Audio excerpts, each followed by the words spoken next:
What it do, guys? It's your boy, the boy, the Juice. Hopefully, I don't get copyright after that song. I'm sure I will. I had to play it, man. I don't know why I like that song. That song just hit different, man. I had to. Anyways, I saw a couple things on the interview room this evening. I was watching the interview room. They brought some pretty interesting things to my attention, so I figured that I would re-bring it back up and touch up on a few things that they brought to our attention. And it was particularly them speaking about specific spots that the FBI was in that I wanted to show you guys, which I thought was super interesting. Another thing too, I just wanted to really get on to really say hello and take some calls too.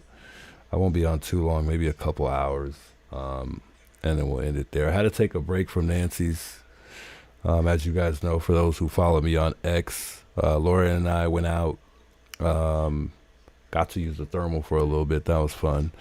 But we went out. I wanted to clear the air with the moon theory. A lot of people were saying that the moon could have reflected off the signs, because when you see the perp on the ring camera, in that video, you'll see the signs kind of reflect, and we were questioning whether or not it was the moon or the infrared coming from the actual ring camera, or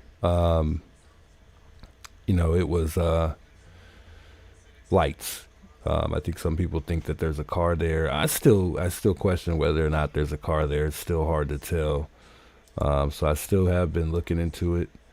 I did invert my video, so I kind of stole that one from Monk, and I finally figured out how to do it, and that's what I've been trying to do, is figure out how you invert it. So I finally figured it out how to invert it. So I might share that with y'all tonight. No, actually we will. So I want you guys to see something that Juanita Adame had posted, and that's the reason why I wanted to go live here at home. I know it's late, so a lot of you guys won't see this till tomorrow, but I wanted to show that because Juanita Adame had pointed out the fact that there might be a gun in the perp's pocket, where we think it's probably a taser or maybe possibly a walkie. A lot of us thought it was a walkie or a walkie-talkie or a Wi-Fi jammer. I think a lot of us have gone back and forth between those two. So we'll talk about that tonight as well. Where's Tommaso and Annie? Where are they? Is Savannah and Annie even communicating? I wonder if they're even talking. I don't know why that just came to mind today. I just wonder where they're at. I mean, they haven't been home. We all know they've been kind of just tucked off hiding. And, we understand, but we don't understand because we don't really know what's going on yet. Where are they? Do you think that Annie made it? I'm sorry, Annie. Did I say Annie? Nancy. Do you think that Nancy made it home? So those are my two big questions tonight. I want to see what some of the folks think, whether or not they think she made it home or not. I know we've talked about this several times, but it's kind of good to revisit, circle back, see what the folks think, and maybe possibly talk to some people we haven't spoke to before. Maybe, you never know. Maybe they'll have a pretty good perception on, their outlook of things based on what they think as far as this story goes. I want to play a little clip from the interview room. Like I said, they had some really interesting things brought up. And for those of you guys that didn't watch the interview room, you will get to see this part that you missed. I didn't get to see the whole thing. They had a pretty lengthy stream. I think it was about 4 hours. Their chat is tough. I love the way they have it set up, guys. I don't know if you guys noticed this, but their chat, you can only comment each 2 minutes, and that'll kind of keep the chat from like interacting so much and focus on the stream, and then that'll kind of keep everybody from fighting so much too, if you can only comment within 3 minutes. So once you comment, you got to wait 3 minutes to do another comment when you're watching the interview room. I noticed that because I dropped a couple comments. That was crazy. Shouts Joy. I don't know if Joy is tuned in. Much love. I missed your call. Sorry. Feel free to call back anytime once we get the calls rolling. Weather, big welcomes, by the way. Judy, Cali Girl on Fire. Good to see you in the chat, by the way. Connie, I see you there. Paula, big welcomes. Good to see y'all in the chat there. Hey, Fred. How you doing, Fred? Good to see you, man. I know I probably missed a couple messages from Fred. Shout out to Fred. Elizabeth, good to see you. Jenny from the D, big welcomes, big welcomes. Good seeing you guys here in chat. For those of you guys plugging in, Grandmom, I see you in the chat. Bring Nancy home. Bring Nancy home. I couldn't agree more. So I went out today. Like I said, Lauren and I just put a sign up. It was 2 a.m. We went to go check out the moon, see if it, like I said, reflected off light, reflected off of those signs to see if it was bright enough. Guys, it is bright enough to be able to see down the road. So like it does light up the neighborhood. However, it's just not quite bright enough to reflect off of signs, you know. So I needed to kill that theory just to get it out the way. And that did it for me. Although you can't really compare the moon, you know, from last night to the night that Nancy was taken. So either way, though, for me, that cleared, you know, my theory and my take on it. But like I said, we went out, put the sign up. This is what the sign looked like. For those of you guys that, you know, don't follow me on X, let me see if I can pull this up real quick without adding everything else in there. Let me put that down. So like I said, I did invert my video. So like I said, we'll be looking at that in just a bit. But there's that sign right there.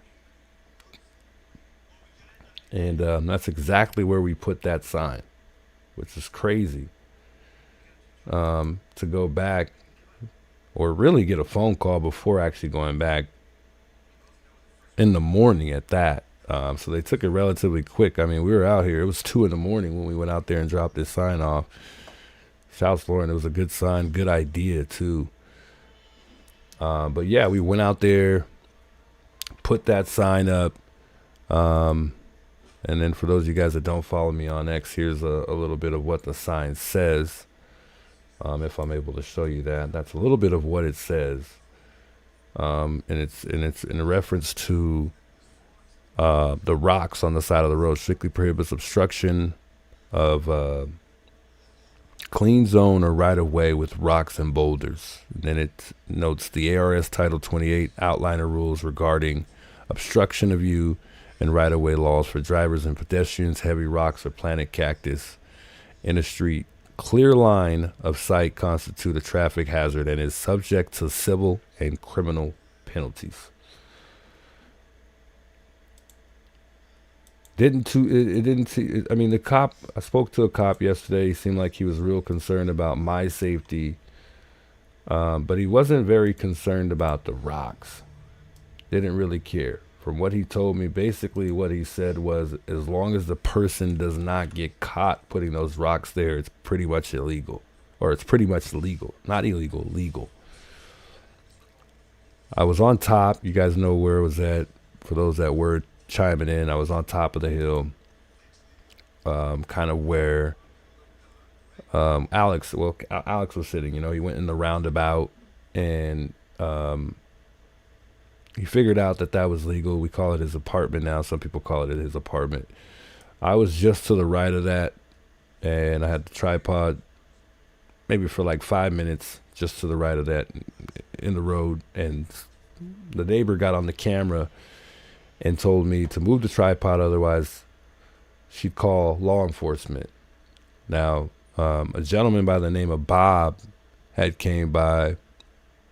And after that had happened, she told me to move. I moved to the middle, stayed in the middle for like maybe 1 or 2 minutes. Went down, let Bob know. And then Bob said, I can't recall what exactly Bob said, but he pretty much was like, nah, we're not tolerating that. You know, like, nah, I bet you that won't happen to me. Like, you know, I'm going to say something and let her know or something like that. I don't know exactly word for word what Bob had said. I guess I would have to go back on stream and play it back, but unfortunately I don't have that pulled up on here. But anyways, from whatever Bob said, let me know right away that they were watching the channel, because the officer stated one of the comments that Bob had said, and I didn't realize it until later, you know, after it was all said and done, that they were watching, because he stated something that Bob had said to me, but Bob didn't say it to the camera. Bob walked up there, went around the loop, didn't say anything at all. And even if he did, it wasn't loud enough for those cameras to pick up. No way. So it let me know whoever that lady is living on the top of that hill is watching the stream. And apparently, according to the police officer, she was concerned for her safety. And you guys know what house I'm talking about. I'll show you. So this house on the hill, they got a lot of cameras. They're building a hill. They're building a pool in the back. They got a bobcat out there. Some of us think that the bobcat was used to drop some of those rocks on the side of the road. Well, I had the tripod. Let's see if I can show you guys here. So I had the tripod about, let's say about right here where that arrow is at. Within about 5 minutes, the lady gets on the intercom from a camera in this particular area, is where I was hearing it from. And she says to get out of the road, otherwise she'd call the police. So after that, instead of, getting into it with the lady or causing any drama, I moved. I simply moved because I'm not there to cause any problems. I'm there for Nancy. And, we don't want the neighbors to make us, we don't want to make the neighbors more mad than they've already been, considering a lot of them don't even want us there in the first place. Or not a lot of them, but some of them. And some of them have acted kind of strange, in my opinion. One day they say hi, other days they don't. They've been acting kind of strange, some of them. And that's okay, because I understand. But that's exactly where I was at with the tripod. Pretty much almost inside of the roundabout, but just standing right outside of it. They had an issue with that. I'm assuming that the lady that lives up there is the one that probably came and took Lauren's sign. Not the big one that she had, though. The small one that I just showed you guys right now. So, I don't know. But that house in particular, to me, has been kind of strange. I don't know why. Initially, I thought no one was living there. Apparently, somebody is living there. Juanita doesn't think so, but there is somebody living there. Criminal and I had a conversation today about it. He believes somebody's living there as well. And then we have a car that goes back and forth from there, too. I think it's a guy. I'm not too sure. I couldn't really get a look. I think it's a guy. I think it might be a husband and a wife. This is not Sue Ellen's house, though. This is another lady. And I think a gentleman that lives there. Sue Ellen is over on the left side here. This is Sue Ellen's house over here. Okay? That's not Sue Ellen's. This is Sue Ellen. Sue Ellen's house is nice, by the way. It's hard to see because, I zoomed in, so it's not the best picture. But over on the hill is a completely different house. You got several houses on that hill. So there's I believe four if you count this one over here on that hill. But there is 4. 1, 2 here, 3, and then this one over here is 4. And like I said, if you count this one over here, it's 5. But this house in particular has been a little strange to me. Maybe they're just overwhelmed with us being there. I have no idea. But no one's bothering her, as long as you mind your own business and kind of just hang out in your own home. I mean, there's nothing going on outside that they would need to be concerned about. So I don't know how she would be really fear for her safety. But the false police reports, they got to stop. They really do. I think these people are really just telling the police stuff that's really not happening. And of course, they're not going to address those things. And they should realize by now that false police reporting is not going to get us out of there. It's not working. But it seems like she's doing it. And then also Sue Ellen's doing it, unfortunately. But that's just how it goes. Anyways, I want to open up the phone lines, take some calls here. Before I do, I want to play this video from the interview room.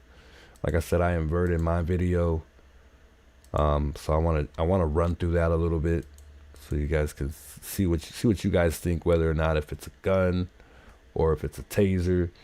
I can't call it. I don't know. It does look like the butt end of a gun, though, when you're looking at that video. But it's really hard to say. It really is. But like I said, I inverted mine. I got it nice and big here so everybody could see it real nice and clear. Hard to say, though. So we'll look at that in a bit. It does look like it could be the butt end of a gun, though. Dang, inverted just, it hits different. It really does. It's just a whole different point of view when it's inverted. Now I'm inverted. Not only that, I'm able to play, with the settings and make it a lot more clear to what I'm seeing, or mess with a couple things, make some changes. This one is sharpened. I sharpened it a bit just to make it more clear. But let me pause this right here.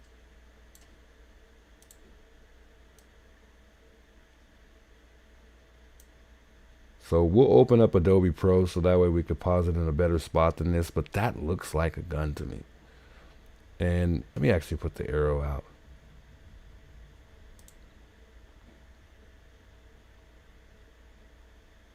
You know what? I might need to move this down a little bit.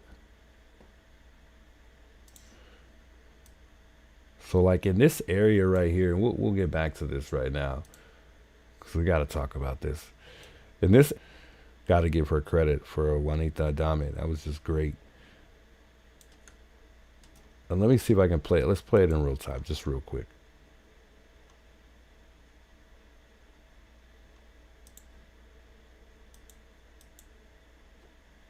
Actually, we'll go back.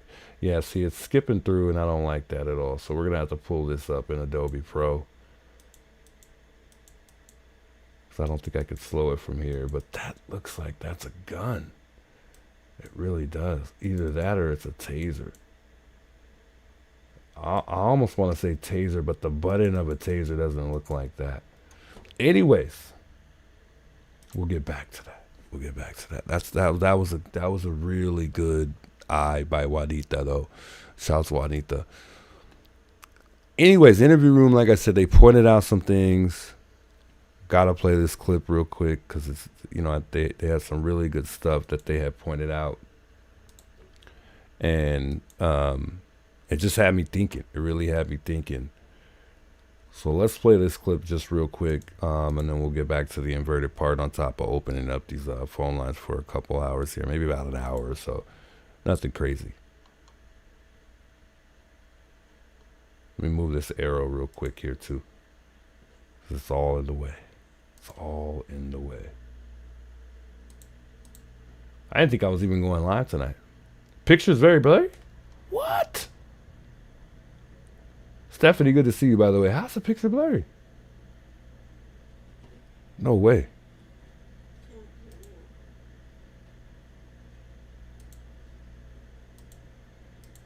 How's the picture blurry? Going live tonight. Let me play that back. I want to look on stream real quick. It shouldn't be blurred. Oh, it looks good. I'll zoom it out though so you can see it better. Maybe he was talking about the actual picture of the actual house. That's blurry because it was zoomed in. But that's okay. As long as you guys can see where I'm talking about on the hill. I didn't want to get the best picture of the house, so I didn't need the best picture to point that out. But as far as the inverted, I hope that's not. If it is, we'll zoom out some more. Because you got to remember, the inverted video is very small. It's not like a full size, like a thumbnail size. I think it would be 1280 720. It's not that size. So I had to blow it up. So blowing it up makes the video or picture lose its quality, unfortunately. And you can see it. So unfortunately, it's as clear as it's going to get. But I'll make it smaller for quality purposes. And we were also told Pima County did not polygraph the family. You heard it first here on the interview room. Sources said. Just like the PIs. Some people saying that they can't hear me. If you can't hear me, you probably should reset, because I know I can hear me. I'm positive I can hear me. I'm positive my mic is working. I'm positive it's on. My mic's not off.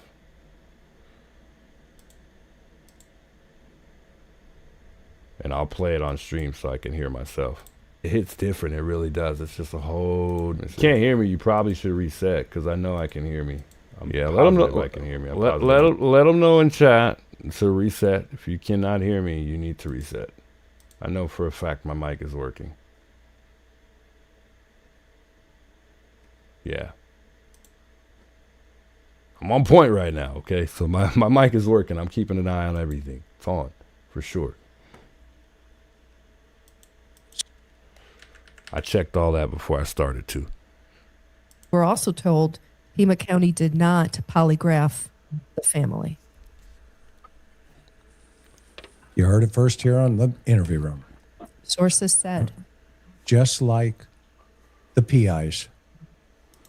Who do you guys think it is, by the way? Like not who do you guys think it is? Who do you guys think that the interview room thinks it is? I honestly think the interview room thinks it's Annie and Tommaso. Of course they can't say, you know, of course they want to be respectful, but I think Chris thinks that it's Annie and Tommaso. I don't know though. I could be wrong. So that means somebody must have hired them, or it's fantasy. We don't know. We don't know. And if that's the case, then again, you know, just not getting too far off track. I want to stay back on, you know, what we were talking about tonight, and we'll go to, you know, some of the questions here.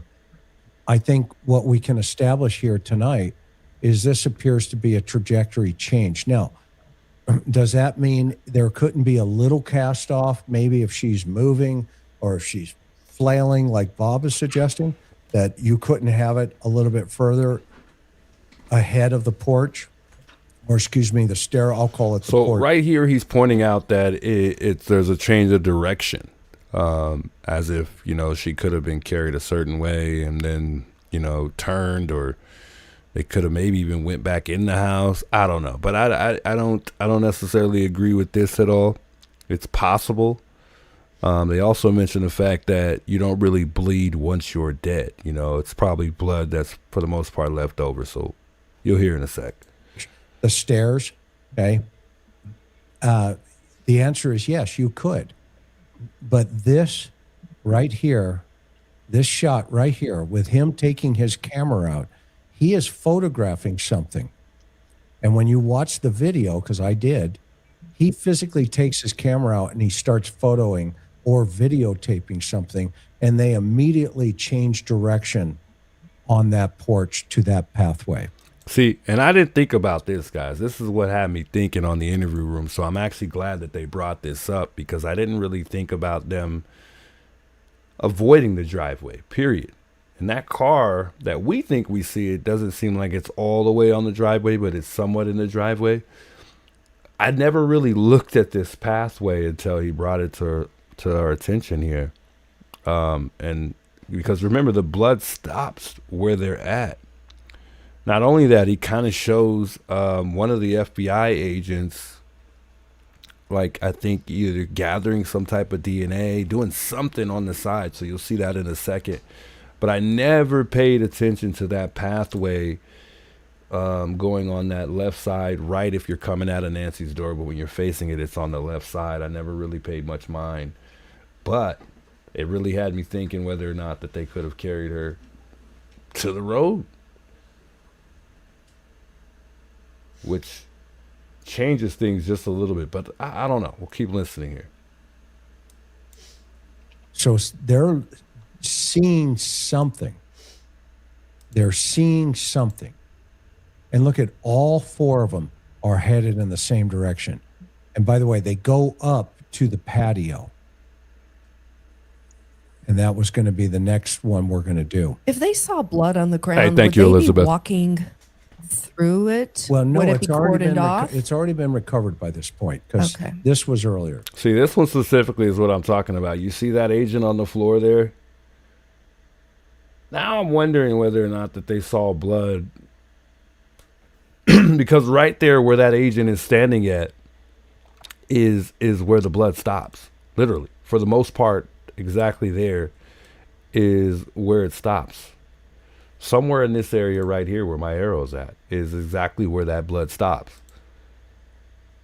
So now I'm wondering if they would have maybe carried Nancy out and carried her from there out to the road. So, I mean, who knows? But I mean, it almost looks like there's a possibility that they could have went this way. I mean, he's right there on the ground doing something for, I mean, who knows what, but I mean, he's there for a reason. He's not there for no reason. And like Chris said, it's they've already pretty much done everything they needed to do at this point. So this is them coming back. I think this is the second time that the FBI came back and revisited and, you know, made it a crime scene again. This right here, and it's the exact same location. They're looking down and they're walking. Yeah. This is all after the media has already been on the front porch, Right. Videotaping and trampling all over the crime scene. Right. So what we're not seeing here is them going to the end and going down the stairwell, you know, to where the blood trail goes. Yeah, this might be after. This might not be when they made it a crime scene again, but this is that time, later in time when the FBI had came back out and they revisited Nancy's house again. And like I said, this is after the fact that, you know, they've already gotten pretty much everything that they needed from the house, even though we don't feel like they got everything and they could have got more. This is probably, I think, the third or fourth time around when they came back. Don't quote me on it because I don't remember exactly. Where we see this guy working something, and then, of course, we see them. And then when I went looking, I thought, okay, looks like a trajectory change. And I think this right here, the upper left-hand corner, is they're talking about it. What are the possibilities? You know, what does it look like? The one on the right, to the far right, I think he's saying, don't make it obvious. We're going to go a sea change here. And this, and the, excuse me, the bottom left, and then the right, they're about ready to make their move. I mean, John, what was the rule, right? Whenever the media is, don't smile because they don't want you, right? Oh yeah, you don't smile, you don't say the things that you might say if the media wasn't there. The other thing you don't do is you don't give your cards away. You know, you don't want your work being videoed. So, you know, basically we would stop and just look at the cameras. And, Did that you drive know, you? if you stare at the cameras long enough, they go away. On the camera. If I would be wanting you to go up and talk to somebody, tell me what you're looking at, how's the investigation going, what are you finding, anything I could get. So if you saw a group of investigators like this, what's going through your mind as a journalist?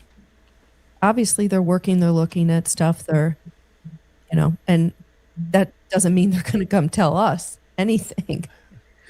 And they won't, especially if it's FBI. Good grief. No, you have to wait for the PIO, who will not return your call, definitely isn't going to be out on scene. And if they do respond, they're going to say, we have nothing, we're not responding, is going to be their response. And what if Bob stepped out? I'd go interview Bob.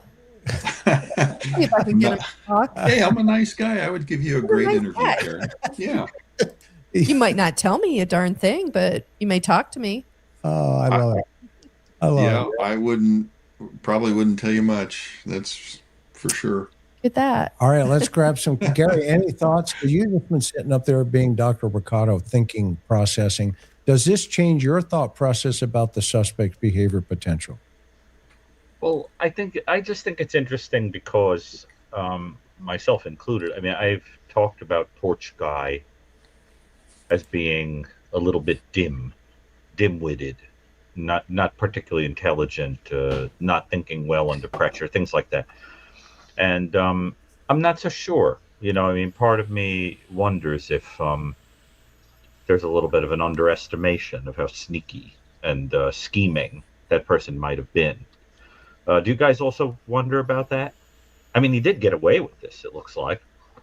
Can't be that stupid, Yeah. unless it's just dumb luck. I don't think he's as stupid as he wants us to believe.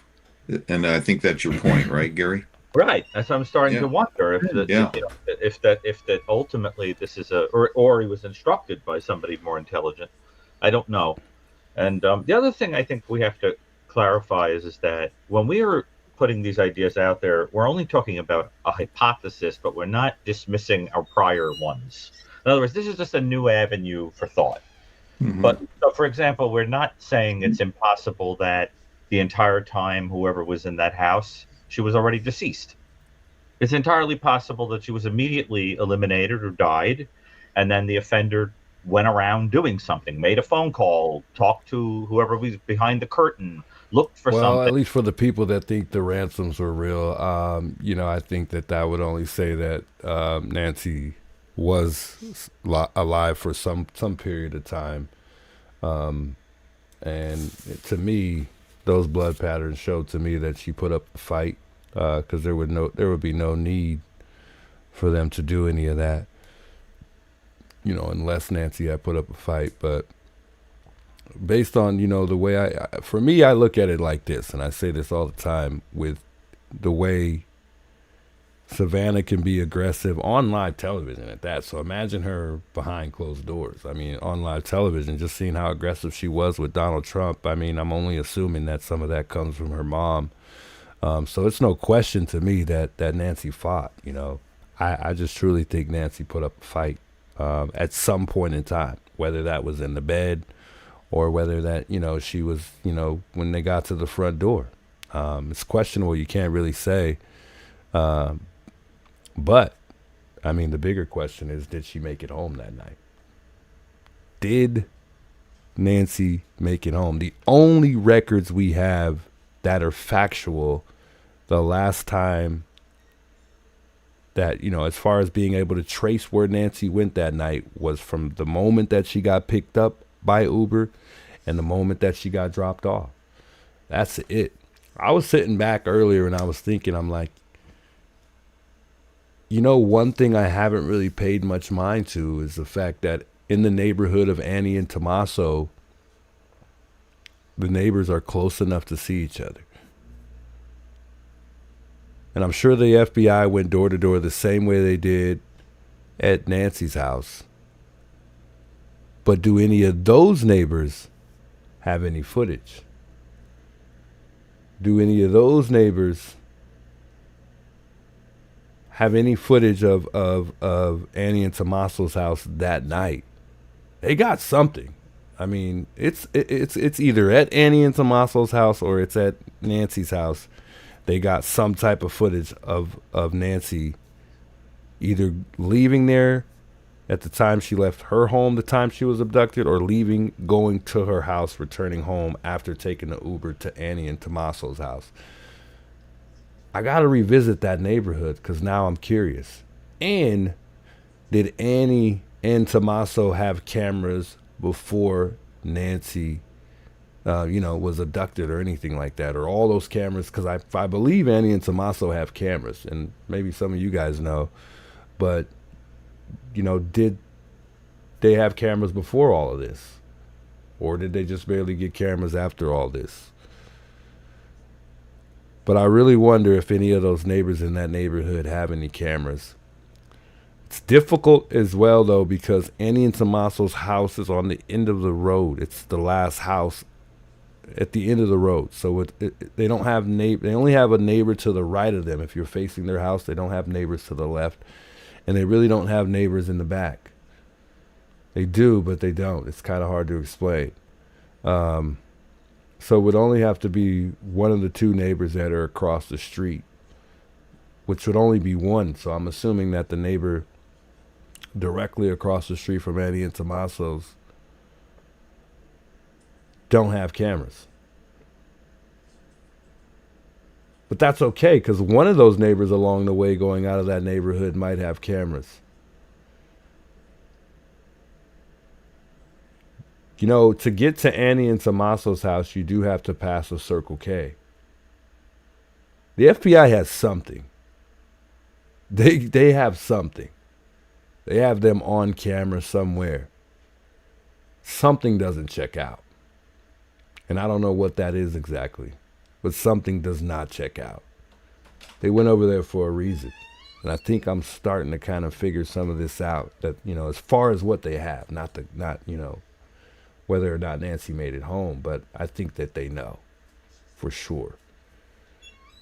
One other thing they brought up in the interview room as well is the fact that they think that they have more footage. I agree. I think that they have more footage by far. Ton load.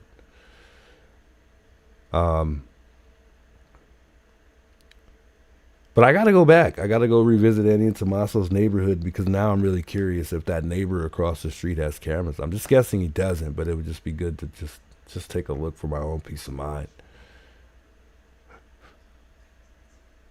But that Circle K, you definitely got to go past that Circle K to get out of that neighborhood. Interview room had me thinking. Look for financial stuff.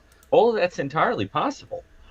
You know, it's also, as I think we have to keep reminding people, although unlikely, it's also entirely possible she was never even there. I mean, if you follow the trail, technically speaking, it is possible she was never there. Yep. And Tim Davis says she was home juice. She's just been listening to the online chatter too much. I mean, we don't know. We don't know for sure. What could you possibly tell me that makes it factual that Nancy actually made it home that night, Tim? You know, what factual information do you think you have that convinces you that she's actually made it home that night? Strawberry, how you doing, by the way? He said there's a couple of those contractors and their trucks that haven't been seen in a few weeks. Good point. Are you talking about the ones that were at Nancy's house for certain services around the home? Or are you talking about the trucks that were on top of that hill at the specific house I was talking about?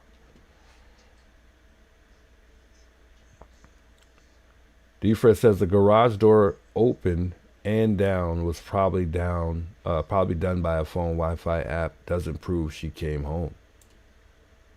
Good point. How you doing, Michelle, by the way? Law enforcement is keeping it close to the vest. I agree. They're doing a good job, too. I hope for Nancy's sake she did not survive too much longer after leaving the house, Kate says. I agree. I mean, I only hope that Nancy didn't have to struggle. You know, I hope she didn't suffer, in other words. She made it home. We know the cameras were working at the time. Yeah. Tim Davis says the reason why he knows that Nancy made it home for sure is because the pacemaker spiked at 2 a.m. and the pacemaker disconnected at 2:28. But does that revolve around location or just a specific time?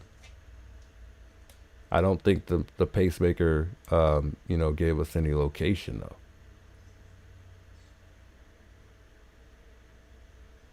Her pacemaker goes with her everywhere she goes. So that still doesn't tell me that Nancy made it home. But I agree with you. I'm that's part of my theory. I think that she made it home. But I wish that there was some way that I could make it factual and prove it.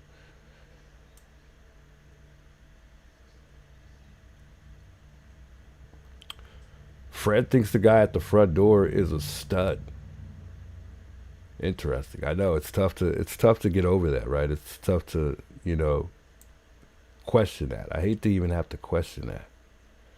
Because I think in hope to, as far as bringing Nancy home or finding the suspect, you want to believe that's one of those guys that took Nancy, if it is the only guy, if there are any other people that were there. The Apple Watch, yeah, I think that's huge. And remember, Nancy Grace said it the other day. She said that they have the FBI involved, you know, sheriff department's involved. They got Apple involved. You know, they got the president involved. I mean, they got a lot of perks moving forward. I mean, you know, and I would only assume that that's going to help them move forward, as it probably already has. Interview Room brought it up as well about Savannah and the private investigators. You know, they were still, you know, questioning it, you know, because a lot of us question whether or not it was legitimate that she did, since we're barely learning she had private investigators. I'm assuming that she had them a long time ago, months ago. Why would she barely get, you know, private investigators now? I'm assuming that Savannah's had those private investigators for a while. I started to question if the ball guy, you know, in the Tesla that comes by was actually, you know, a private investigator, but I don't think he's a PI. I think because he checks the mail.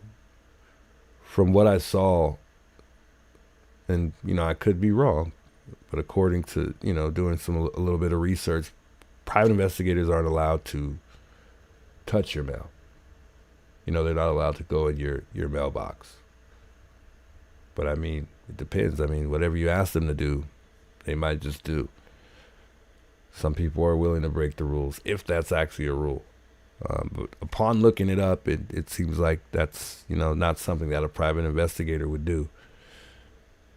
So I'm assuming that he's just a guy that actually does kind of go, maybe move some things around as far as cleaning, pick up mail when they need mail being picked up. But there's probably a reason why we haven't seen private investigators around the neighborhood or around Annie and Tommaso. It's probably because they're wherever Annie and Tommaso are.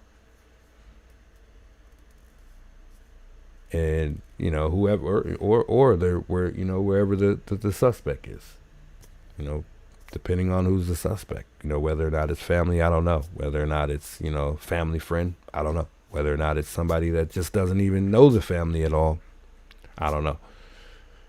But I think, like Chris brought up today, I think that person really knew this neighborhood. We know it's 2026 and you could use a GPS. We already know that. That's easy to do. But I think you know, you would really have to know this neighborhood to know really where to drive to avoid most, like, cameras. I don't think casing the place 1 or 2 nights is going to be enough to know, like, where not to drive. I mean, you'd have to spend some time driving around to really understand the ins and outs of this neighborhood. It's a maze. And I think Brian Ensign brought it up too. And it just reminded me, you know, I had to ask myself, because he said that, you know, he still has to pay attention to the roads when he goes out, or sometimes use GPS. But I think I had to ask myself that, and I'm like, dang, yeah, I really do still. I've been going to Nancy's for like 3 months, and maybe 2.5. And I still have to pay attention to the roads to make sure I turn out at the right spot. In fact, one of the streets that I go up is Via Entrada. When I'm going up Via Entrada, I look for Cresta. And I don't know how many times, out of all the times I've been in this neighborhood, I passed that street so many times. Had to turn around, go back. So I think you really have to know this neighborhood very, very well. And I'm starting to lean in the direction of a possible neighbor or a family member. I'm kind of down to those two. If, you know, originally I was, you know, thinking it was like a family, you know, family friend, or somebody that was hired for the most part. But for me, I've also leaned in the direction of Annie and Tommaso too. But now I'm starting to kind of think, you know, is it possibly A&T or someone that they know? Or is it somebody in the neighborhood? It's really hard to say.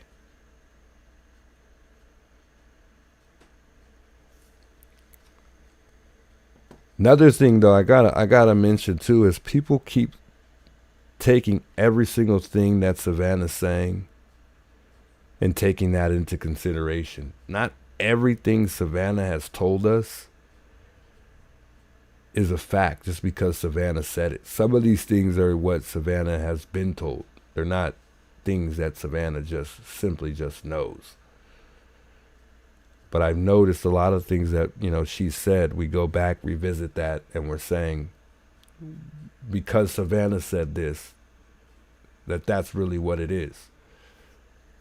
But you got to keep in mind that it's not,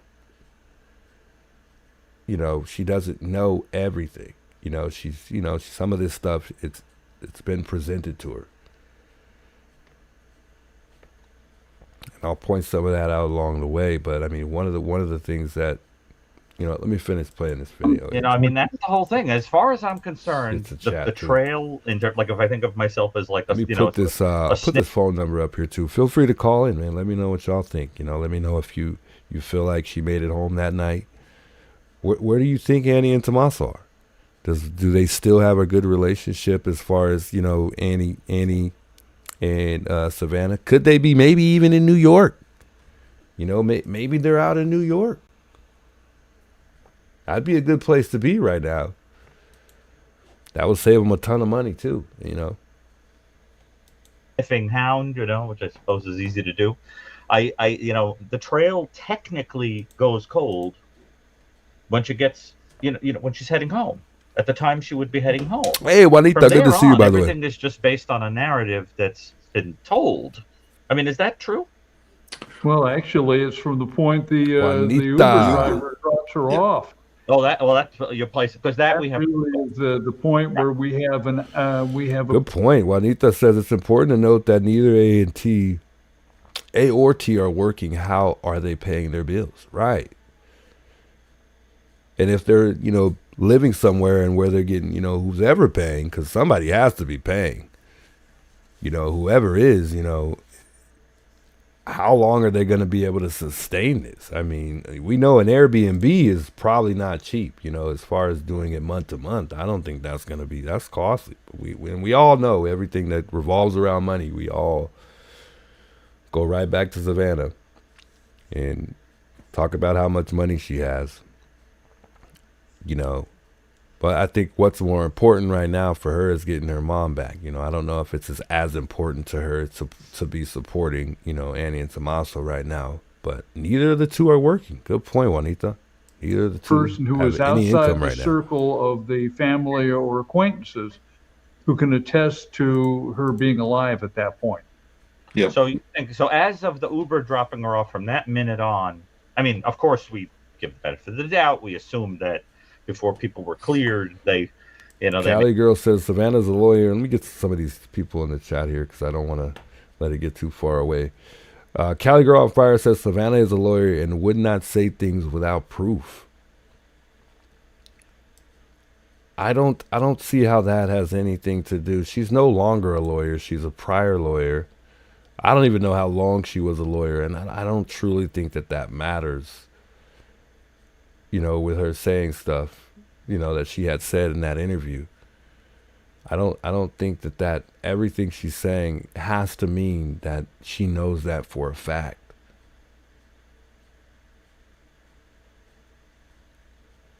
But she was a lawyer, you know, she does have good, you know, she's got a great background. She does. And it starts to make you question things even more based on her background. I get it, but I truly don't think her being a lawyer matters right now. You know, I don't think she's going about it like that.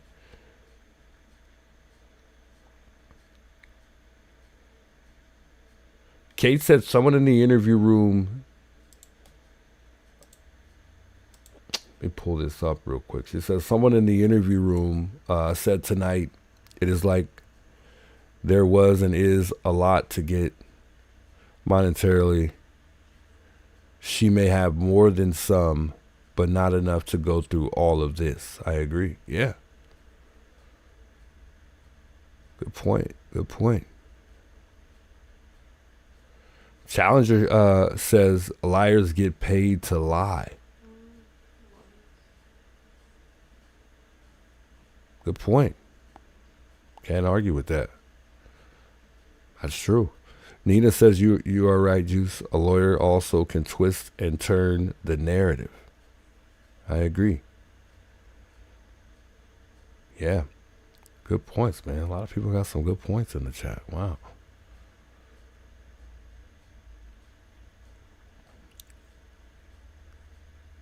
I think it's Zapfire. Is it Zapfire? It says she also condenses to make a story flow quickly. That's her job. I bet she did that here with Cameron timeline thing. I don't know if I think I don't know about that, but I mean, you never know. Fred says, why didn't someone step into that blood on the porch being so dark, telling me it was professionally staged? Right. I mean, that would mean that they would have had to do that in the middle of the night in pitch black. But remember, it wasn't completely pitch black because the moon was out. And last night, like I said, I could see down the road. And it may have been brighter that night than it was the other night. You know, so it wasn't as dark. And he had a bite light, which to me wasn't all that bright. But I mean, that's a lot to stage. So I'm not really leading in the staging area. I truly think she made it home that night. The garage door based on the timeline is questionable. That 2-minute gap gets me every time. I think Chris, what comes to his attention is that 51 minutes, or I think is it 51 or 57?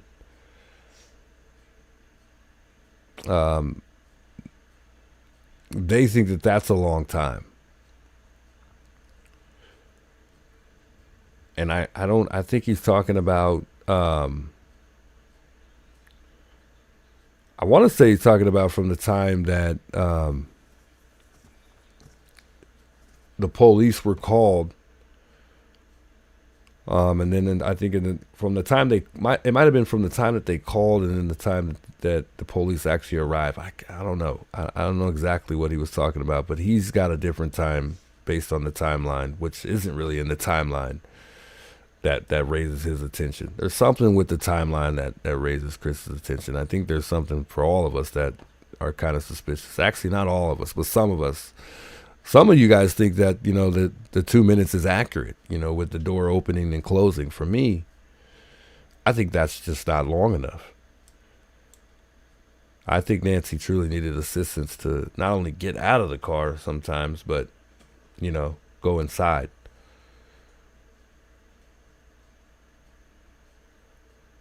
Callie on Fire says, I still believe Savannah because that is how Nancy raised her.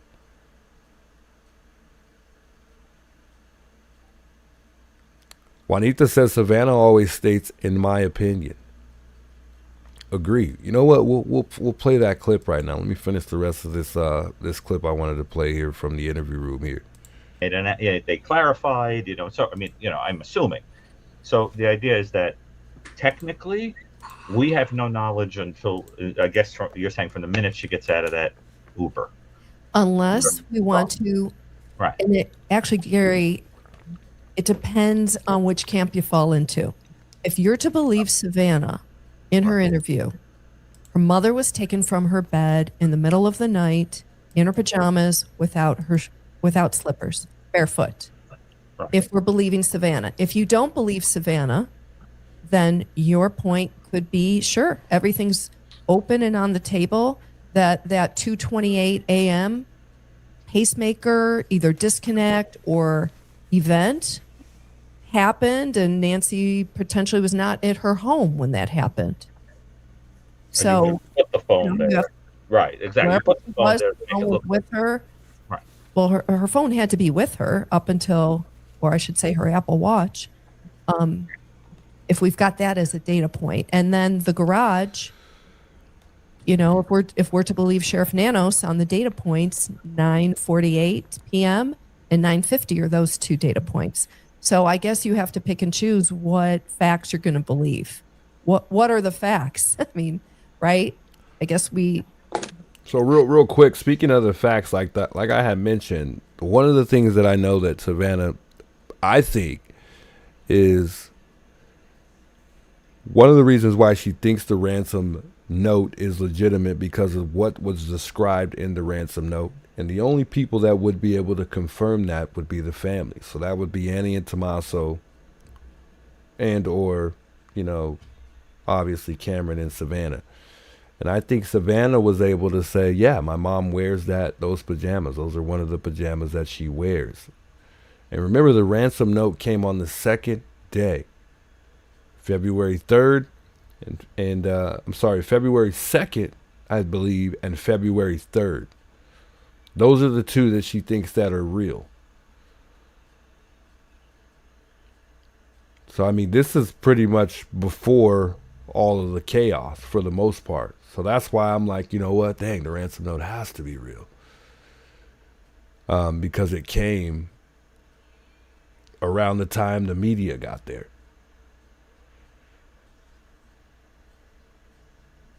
But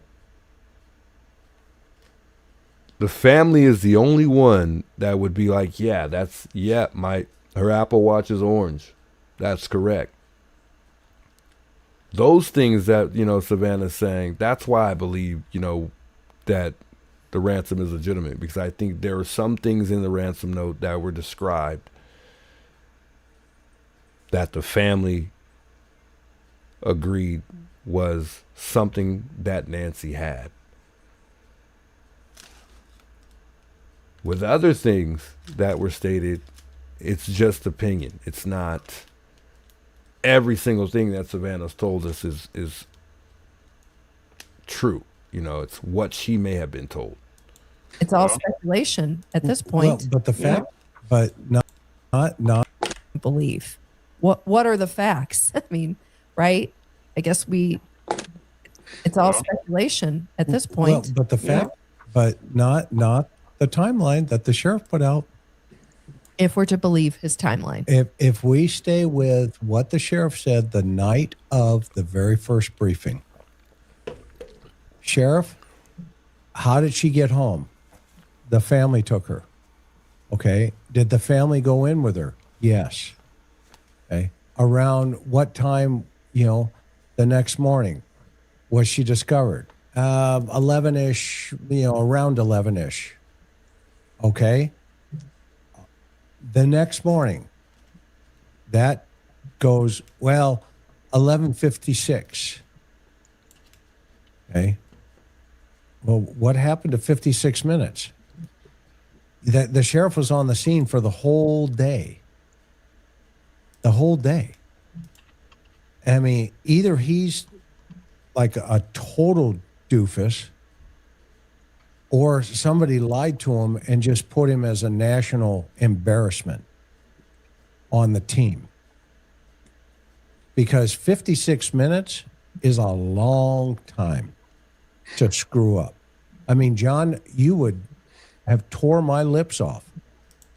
For an hour, 56 minutes, an error of that size in a report, you and me would be having some serious counsel. He would have beat you with his suspenders, Chris. Well, for making that kind of mistake. Right, like he did the other suspect. Nanos. And and Nanos, not John. I mean, that's why folks love us here on the interview room, because we just say it the truth. It is what it is. I mean, and in police work, if I were to go to Bob as the undersheriff and Bob says, okay, give me details, give me exact details of what I'm looking at here. Hey, Sheriff, it's 11 a.m.-ish, about, probably maybe even a little earlier. Okay. He's going to run with that. And if I'm wrong, guess what? I'm going to stand in his office and he's going to dance. Okay. And it'll be quite the rodeo. Trust me, I've been in a couple of those rodeos in my time. So I appreciate, good leadership. And so if he was that far off, that's a huge problem. But now we've got this young lady with Broadcastify coming out. And I love the one, we had one of our viewers last night that we met with, said, well, what do you think of this new, Broadcastify information? I said, well, here's one thing to keep in mind. The question was already asked. We don't have that time frame. How much earlier for the dispatch to call all of the hospitals? It could have been 45 minutes. And then they respond, negative, no Jane Doe's. So that was the answer to the question. That wasn't the question. That first deputy got on the air and said, "Can you check all the hospitals for Jane Doe's?" Yeah, which to me indicated to me that they were misled from the beginning, and there was some type of miscommunication going on, because right off the bat, I'm gonna know, my mom, whether or not she's mentally stable, and why would she be at a hospital? And if she was going to a hospital at any point in time, she would have reached out, and that just revolves around you knowing your mom actually, and the things that she would do on a normal base, as far as what's normal and what's not. And to me, it's as simple as that. But to me, it seems like there was some type of miscommunication, because I think initially they thought that she wandered off, and then, it was just a short amount of time, which I think was maybe too long of a time for all we know. But, they realized, this was more serious than what it appeared to be.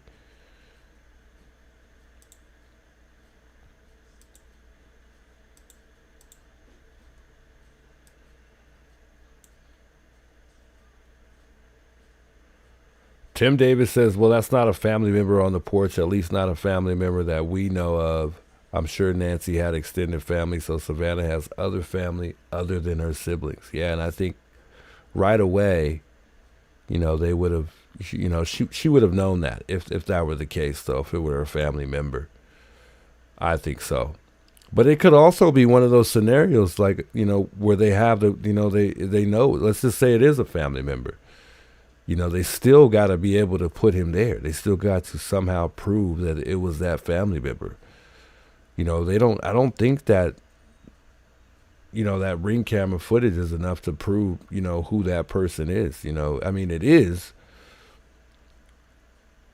but it isn't, and I guess it's hard to explain, but I don't think,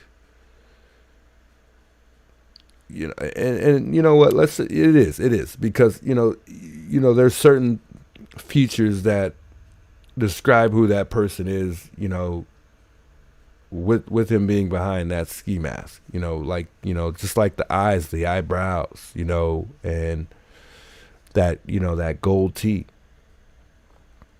But I think if it was somebody that was family, it would also be, I think it would have, this may have probably been figured out by now.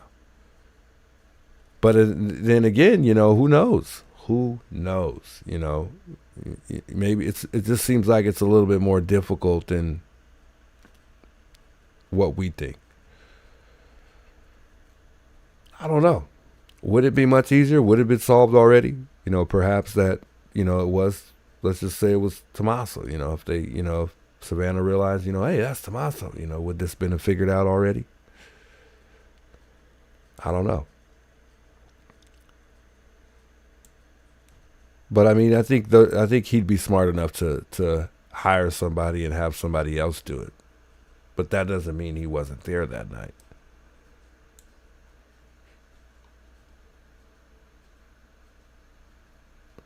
Popcorn says, I love the new time you're on, Juice. It's nice to wake up to a calm person talking about Nancy. It's quite lovely here. Hey, much love, Popcorn. I appreciate that.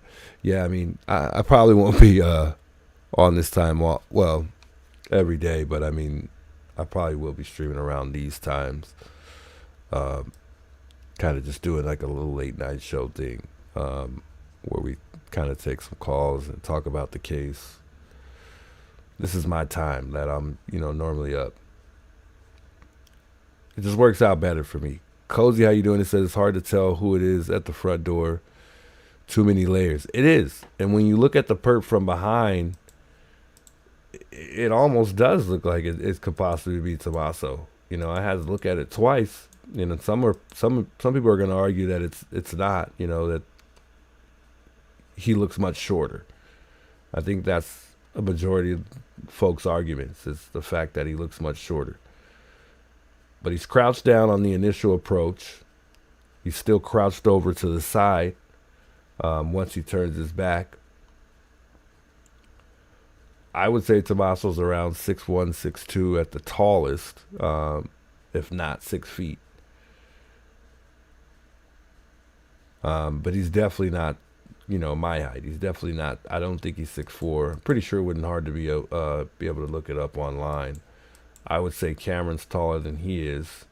Cameron just seems a little bit taller than me, but I could be wrong about Cameron. I don't know how tall Cameron is either. I guess it wouldn't be hard to look up. But once he does turn his back, it almost looks like it could possibly be Tommaso. Not saying that it is, and I don't think he's silly enough to be at that front door. But from behind, it almost seems like it could. And he looks tall there to me. He doesn't look short. But again, he's hunched over to the side, which makes it a little bit difficult to get his height. But look at how high his head is from, him even just being crouched over from the top of that arch. And maybe it's the way the camera is, but there's not much separation there. He's pretty tall. He's not short.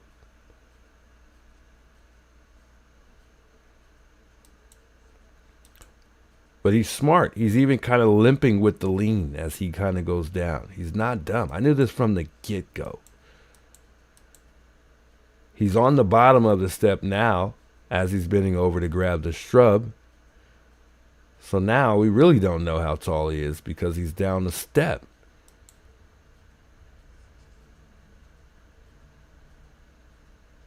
To me, there were a lot of things immediately when I first saw this video that I pointed out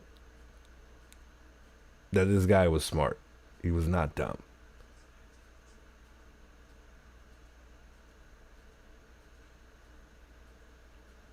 And if this is a decoy and this is somebody hired, well, dang, he's good.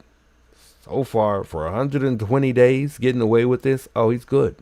He's good for sure.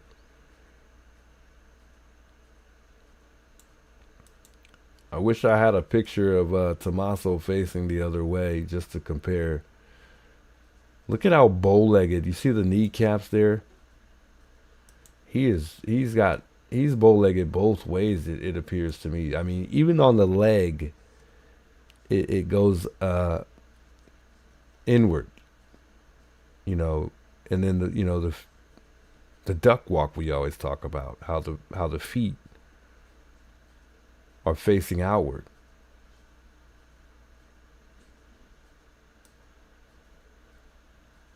To me, it appears that he's also got a couple things in his pocket, like maybe a phone or something like that. Maybe there's a phone in there in both pockets.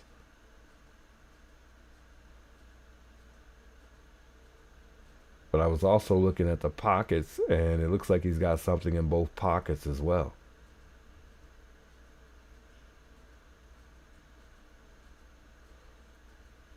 Maybe I need to pull up the Adobe for a better picture here, because this one's not cutting it for me.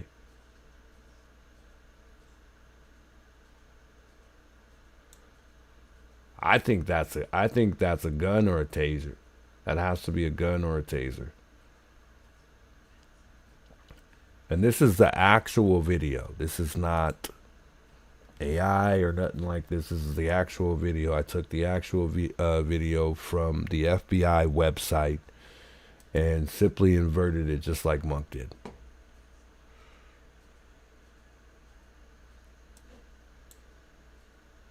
Monk has it. Yeah, I didn't get it from Monk's video, which I could have, but I thought it would be easier for me to go back and forth in between instead of, taking his video. I figured I'd figure it out my own and do my own verted one. And I've got it on the Adobe Pro.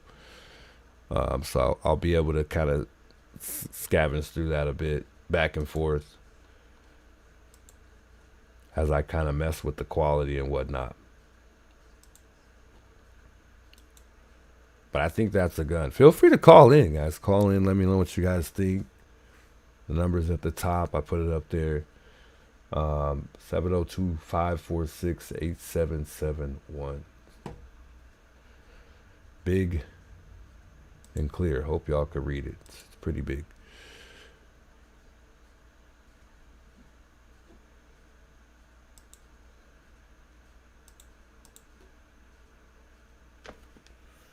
Tim Davis says, I still think, how you doing, Tanya, by the way? Tim Davis says, I still think it's the people with the Bobcat down the road because they're trying to keep y'all out from Nancy's house. They don't live close enough to be bothered by y'all sitting there. It's possible. Possible. And I'm not going to lie. I've seen scenarios where, you know, neighbors play it off pretty well, or, you know, husbands or wives, they kill their partners and play it off well. And it takes officers months, days, hundreds of days, sometimes even years to figure it out. Lo and behold, somebody's body's been in there for God knows how long, and I hope it doesn't turn out that way. I hope it's not that neighbor. But, I mean, at this point, with the little bit of information that we have, I mean, you really don't know.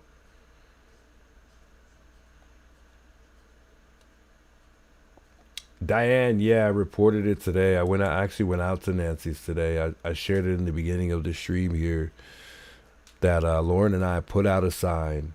Well, it's actually Lauren. It was her idea of the ordinance, and I think she's going to make another one anyway, so we'll see what happens with this one.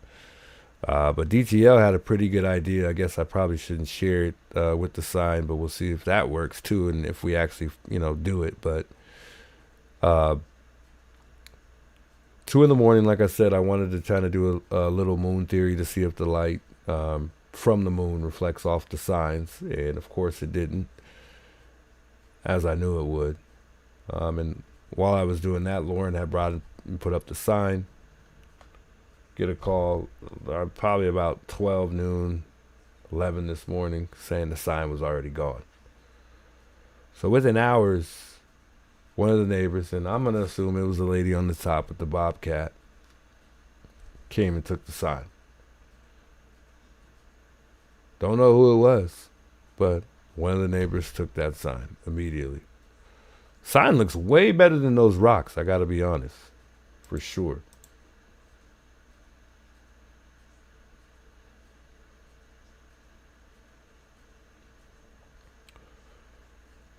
Rose Soto says, smash that like button. Yes, indeed. Shout Soto, I appreciate that.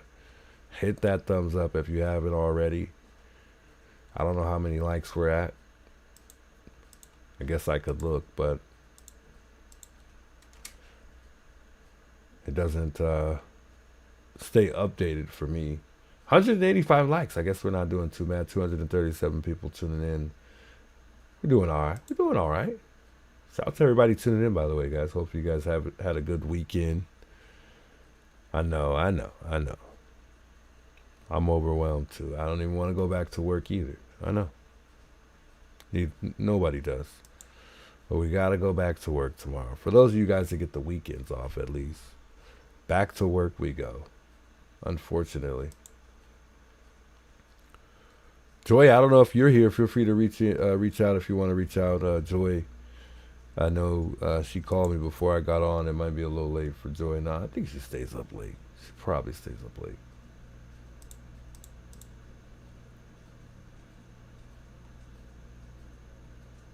Hey, much love, Soto. I try, It'll get better over time. I'm still new. I got lots to learn, long way to go. Nita, how you doing? Christy says, Alex found out that from the top of the hill where the Bobcat is, you can hear everyone talking out in front of Nancy's where streamers sit. Really? Their cameras are that good? I've been telling you those cameras are good, but I didn't think they were that good. Good enough to hear? I'd be shocked if they could hear us from there. I think they're watching the stream, guys. I think it makes it seem like that, but there's no way that camera can hear us all the way down the hill. I mean, maybe hear people talking, but not hear exactly what we're saying word for word. But there is, a lot of cameras, and there's, she could definitely hear us. I mean, I'm sure if you walk close, she could hear you. But I think she heard whatever Bob said from watching my stream and reported that, because Bob didn't say anything when he walked in the roundabout, so it automatically told me whatever she heard it from stream, and that's what pretty much led up to her making that police call.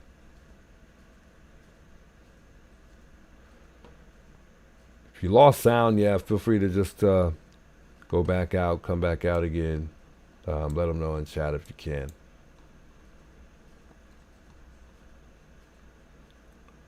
It's a blue moon tonight. Yeah, I saw that. It's pretty bright. I don't think it was bright as it was last night though, because last night I think that was just before the moon hit its peak. So yeah, I think it was the brightest last night than it was tonight. I could be wrong though. Kate says, so I so agree that I think the neighbors watch all the streams. Yeah, I think they do. I mean,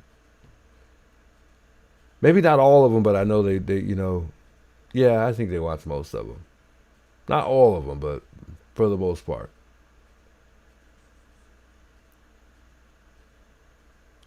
Challenger says he has a stud walk. That's crazy. I mean, so you're saying that there's a possibility that this is a girl? Angel says, Google says 5'9" to 5'10". Yeah, but I mean, that doesn't mean, that's the actual height of that person. I think that they figured out, how close of a height it is. But I don't think they figured out exactly how tall this person is.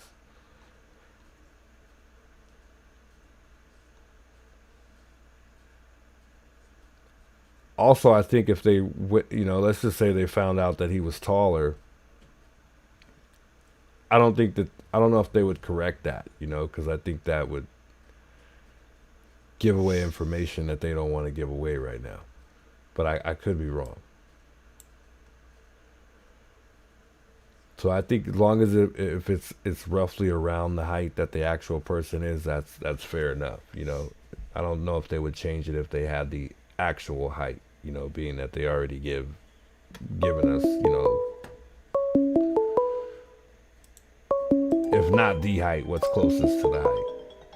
Is this Joy? Call from. Sounds like it's Joy. It's the juice.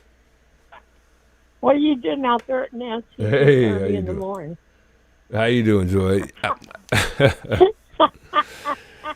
I had to go out there and check the lighting real quick. You had to go. You're at home. Yeah, I'm home now. But yesterday. Yeah, I seen you go out there. I didn't know you was going out there for. But did you watch the interview room? Yeah, I was watching a little bit of that earlier. It was actually pretty good show to me. I wouldn't go out there at night anymore by myself. No, I had some company. Lauren had met me down there. Yeah, for a few minutes. But I said, in the future, I wouldn't go out there by myself anymore.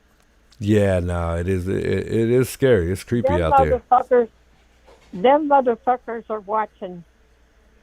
Yeah, I think so. There's a group of them. And it all goes back to TNA. Oh, TMZ. You talking about? And A. Oh, you're talking about. Oh, okay. So the Catalina. Wait. Who are you talking about? Hold on, Joy. What are you talking about? CNA. Who's CNA? CNA. You said CNA, right? No, I said TNA. Oh, TNA. I'm like, are you talking about the community? Tomato Head. Okay. It's hard for me to look past them. It is. They need to grind him up and put him back in the tomato factory with the bad shit. Where do you think they are right now? Well, I think Savannah's paying for a motel somewhere because they're scared to. She can't believe that they're involved. It's hard for her to connect that they're involved. Yeah. I question if they're even communicating. I don't know. Yeah, well, and my thoughts for Nano's not communicating with them anymore, because he knows what happened. He don't want to stick and run his mouth anymore, because Tommaso will come after him. Yeah. Maybe. Yeah. So, So that's why he backed off. Somebody told him to back off, but I believe he's scared. He don't want to talk to them anymore. you think they're friends? I don't know if they're friends, but I think he's scared to talk to him anymore Yeah. or release it. Let the FBI handle it. And I was telling somebody else, I think it'll all come out, that this will come out before when that asshole goes to court on the 23rd of next month or this month. Ah, Colella. Yeah. He's got a $20,000 federal case. And the Yeah. only way he can get some of it down is to run his mouth. Yeah, it's possible.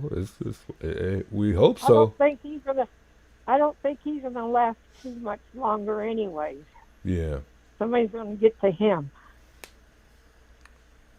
Maybe so. He knows. He's a rat. The only difference is he got caught. Well, maybe it's not him, but I mean he sent those fake ransom letters, and then he got caught up because of that. The first two they weren't able to trace, so I take it as two different people, but you never know. What do you think about that asshole? I believe it was Annie that said, "I'm sorry." Remember the one they said they're sorry? Not too sure who you're talking about, no. There's something. It was a message with Bitcoin saying, "I'm sorry." I don't remember that. So you said in it was about the Bitcoin, and somebody said they were sorry. I don't know if it was a Bitcoin or what. There's a message in one of it that says, "I'm sorry." I don't recall. I'm not too sure. Well, somebody knows. You think Nancy made it home that night? No, I don't think she did. Wow. Because she didn't take her pills. Yeah. Yeah, that It's everybody a setup. says that. It's an inside job, but I'm not going to keep going there. But I I hear just you. want to say, I called you earlier. I wouldn't go out there by myself anymore. I know. I'm sorry I You know, missed your call. No, I'm trying not to. I'm trying not to. I'm trying to make sure that I'm not going to be out there by myself. Especially if it's going into the dark. As long as it's daylight, I'm all right. But from now on, I'm trying to get out of there before the sun actually goes down. I don't want them crazy clowns are coming back to Tucson, because they went to Tonopah in that ghost house. Oh yeah, he's talking about JLR and. Yeah. So you think they're bringing the devil back with them? I don't know when they're coming back. But Alex, did he lose his apartment on the corner there? No, I don't think so. No, I think I think he'll be back in his apartment pretty soon. When he comes out, at least. Well, I thought that's where the cop went up that lady's house the other day. Yeah, they did. I mean, he was there for like 15 minutes or so, at least. But is that the same corner that Alex is sitting on? Yeah, the house right behind him, where he was sitting. Yeah. Oh. With the bobcat. Yeah.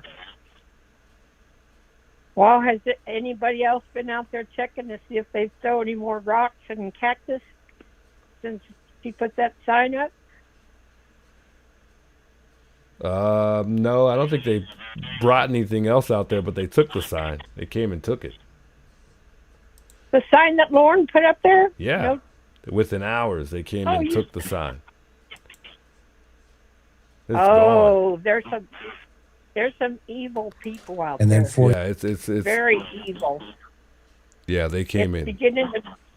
it's beginning to look like the devil's den, because I know some of those people have to know what happened. Nobody's Yeah, I think talking. so. Yeah, the behavior of the neighbors have been really odd lately to me. Some, at least for some of them, not all of them. Right. Yeah. Yeah. So they're getting zapped by Tommaso. They keep their mouth shut.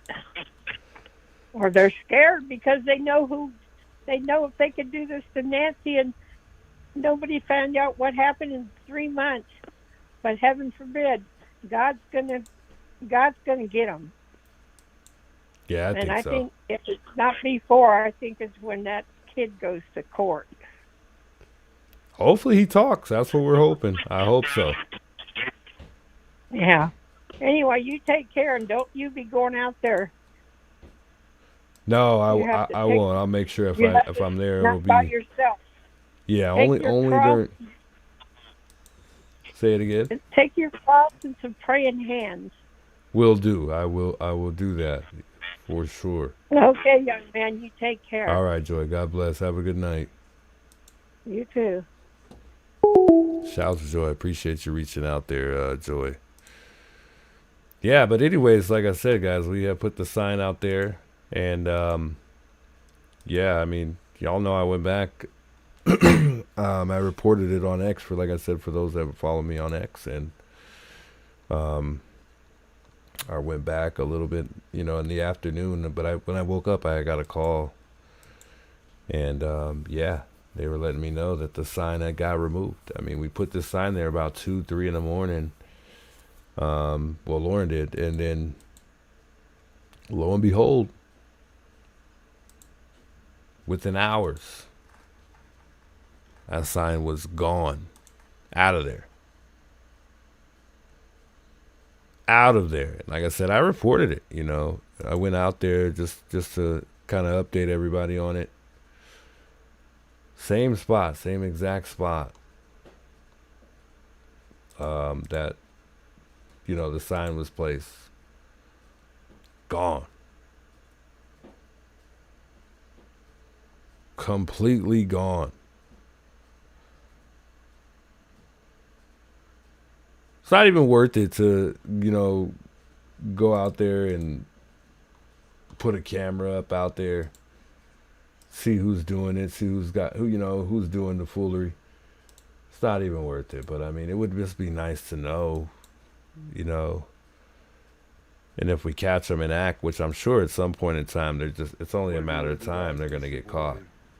The juice. Hey, how you guys doing?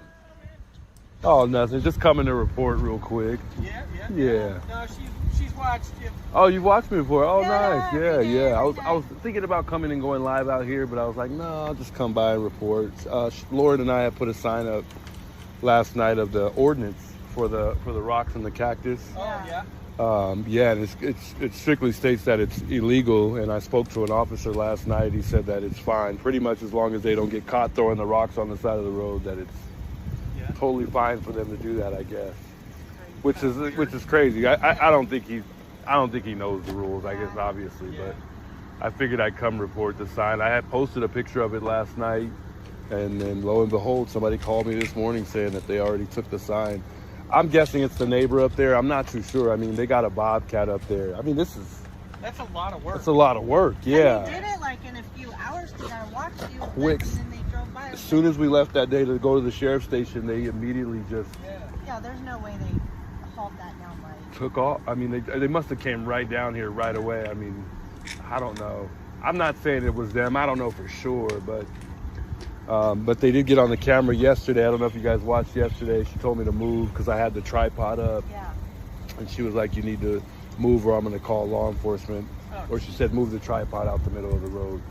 So I did, and lo and behold, 10 minutes later, the sheriff showed up. Yeah, I saw that. I'm like maybe 2 inches into the road. He says, you need to move your stuff off the road, get out the road. And I'm like, Dang, I look okay, terrible. fine.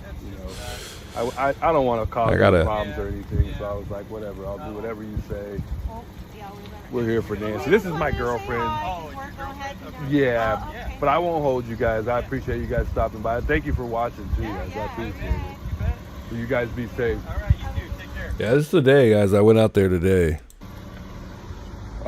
Say, just got here. People stopping by to say I just didn't stream. hello. They watch the channel. Shouts to them.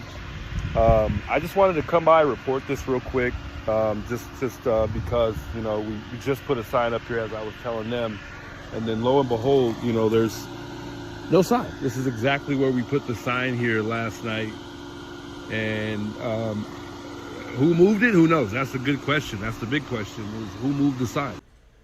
I think that sign had you know, it was for good reason. For one, two, you know, it should be there.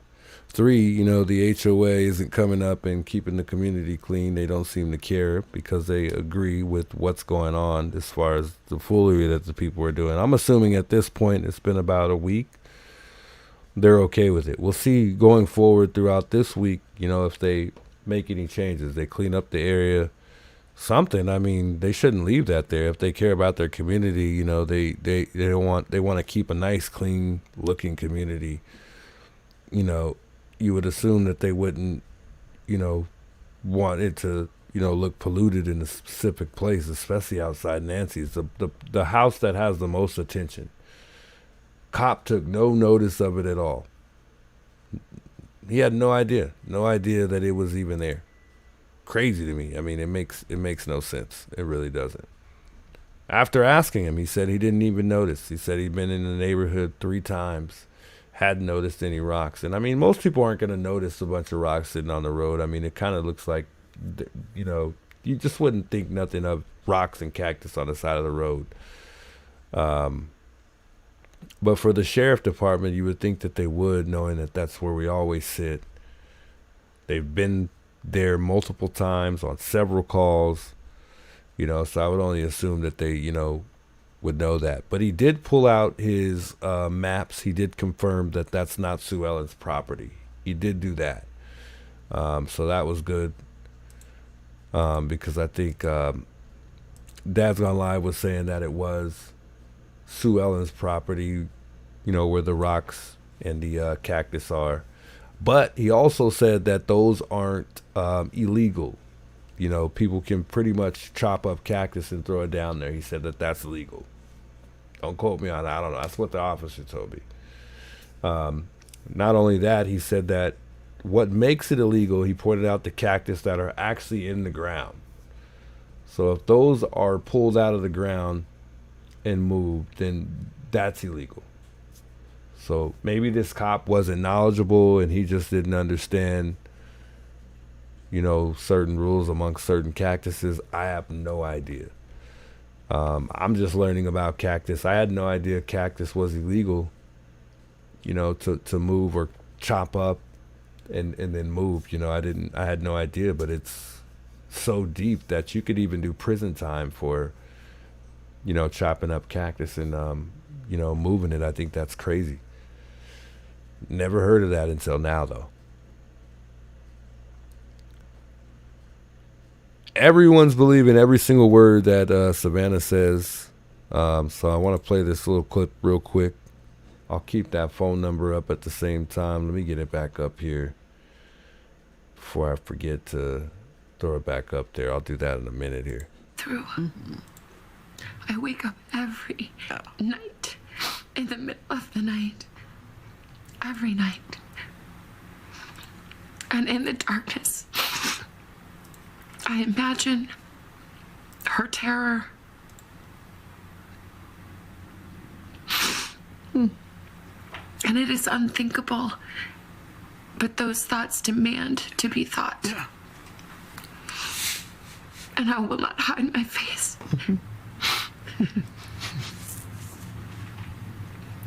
That she she needs to come home now. Yes. Oh, man. I mean, How are you? I'm okay. I mean, there is a desperation. Actually, that was not the video I was looking for. That's the wrong one. Let me pull up the other one here. That's not the one I was looking for. I actually don't. Today's show co-host Savannah Guthrie is opening up in her first video, interview. By the way, I hate to see Savannah like that. It just that breaks my heart. And one thing I liked that she stood on was the fact that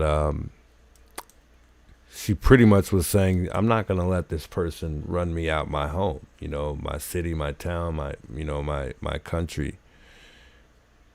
You know, I'm going to show my face regardless, you know. And I think that's one thing her mom gave her, like, you know, you stand up for you, you know, you stand up for your children, you know, you stand up for everybody around you. Don't let this person run you away. You know, no matter what you did, you're not scaring me, you know. It's kind of what I took from that, you know. And everyone should be big on that. Don't ever let nobody run you out your home or anywhere. You know, stand your ground no matter what. My nephew and Tommy, and my brother-in-law, I'm like so sorry. I'm so sorry. If it is me, I'm so sorry. I'm so sorry. We want to thank all of you for the prayers for our beloved mom. In the initial days, you and your sister and brother sat together. In all the despair, you sat and managed to think of words to say. How were you able to do that? Let's go back. Let's just play this through. And all her things.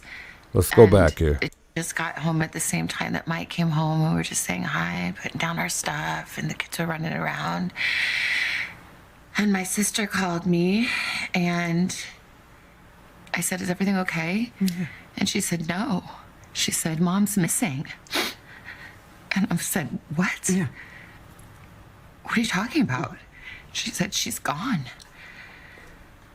And she was in a panic. I was in a panic. I'm like, "Call 911." Yeah. She's like, "I did. We've called them. They're here."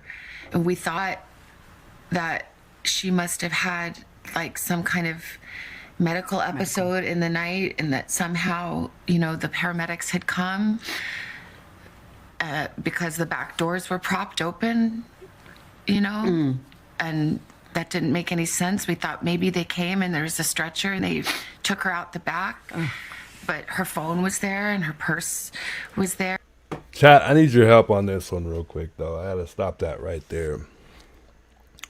What good reason would it be for them to take her through the stretcher out of the back of the home? Help me think of a good reason why they would take her out of the back. I'm just trying to figure that out.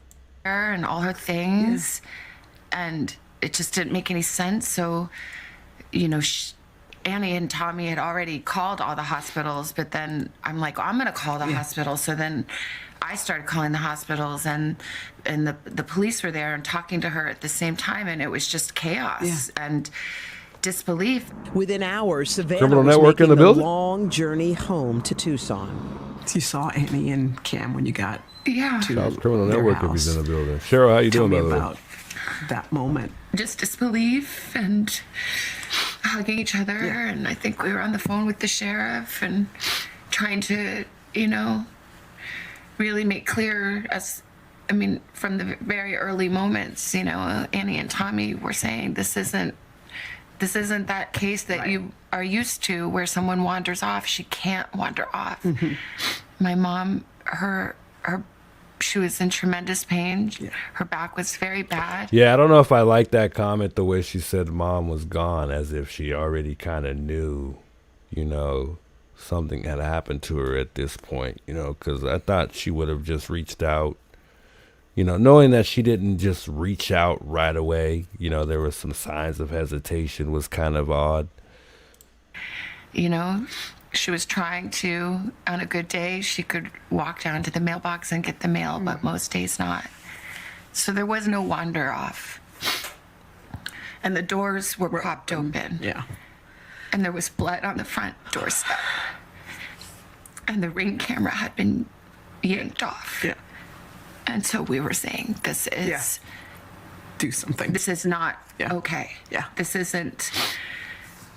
Something is very wrong here. Yeah. Did you guys talk about what possibly could have happened? Like, what could have happened? What went down? Did you... I think my brother... I mean, my siblings are so amazing.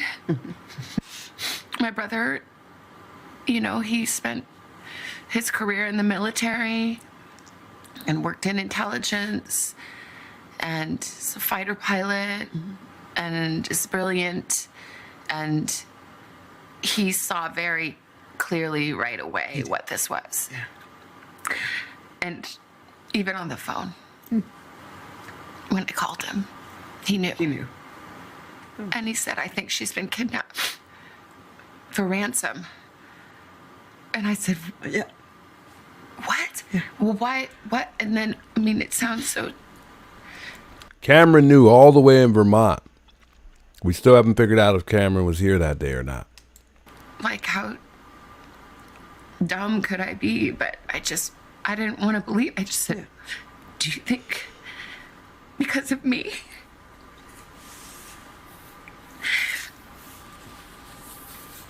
And he said, I'm sorry, sweetie, but yeah, maybe. But I knew that. You did? I hope not. I mean, we still don't know. Honestly, we don't know anything. No. We don't know anything. So I don't know that it's because she's my mom and somebody thought, oh, that girl, that lady has money, we can make a quick buck. I mean, that would make sense, but we don't know. But yeah, that's probably, which is too much to bear. To think that I brought this to her bedside. That it's because of me.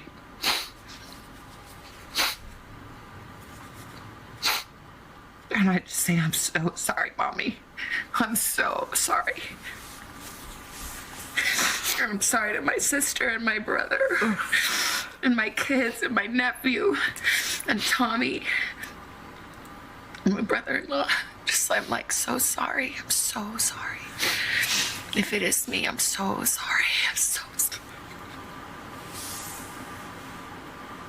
We want to thank all of you for the prayers for our beloved mom. In the initial days, you and your sister and brother sat together. In all the despair, you sat and managed to think of words to say. How were you able to do that in that moment? Well, my siblings are amazing. And we are a unit. And I talked about how brilliant my brother is, but my sister is equally brilliant and also has Menzies, what girl? special powers of intuition and faith and language and depth and heart. And I feel like we came together with all these beautiful gifts that came from our mom and dad and from God. And somehow together we did our best to come up with the words to say. And I haven't posted one thing or said one thing that the three of us haven't decided together. It is surreal. It's, how is it possible that we are having to make a video speaking to a kidnapper who took an 84-year-old woman in the dead of night in her pajamas with no shoes, without her medicine. This little person and to beg for mercy. In the days that followed, that right there gave it away for me when she mentioned that. Like, and I think that's one of the things that were mentioned in the ransom note, that she was able to,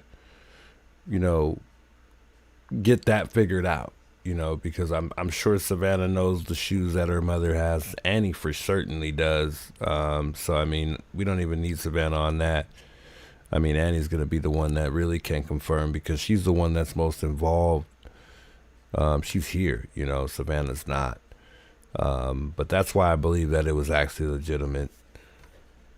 multiple notes demanding payment were sent to various media outlets. The ransom notes or ransom requests came. Did you believe those to be real? There are a lot of different notes, I think, that came.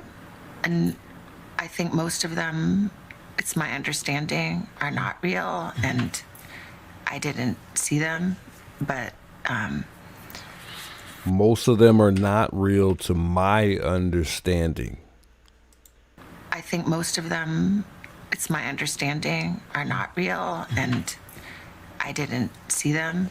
But oh, she said she didn't see them. Oh, I didn't remember this part. That changes things for me then with the ransom note then. Hold on.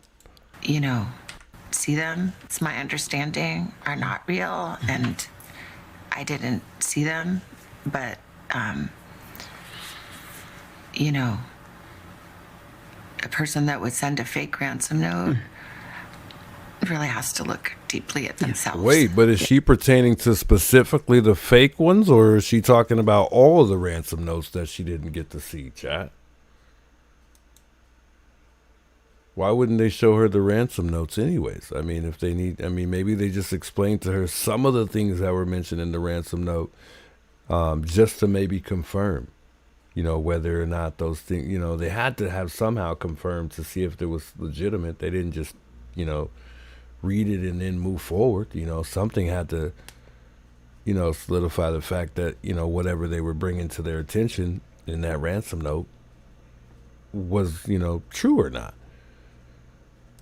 That changes things. That's different. To a family in pain. But I believe... Uh-oh. There we go. The two notes that we received, that we responded to, I tend to believe those are real. Really? And that was all she said. She tends to believe that those are real. But before that, she had just stated that she didn't get to read the ransom notes.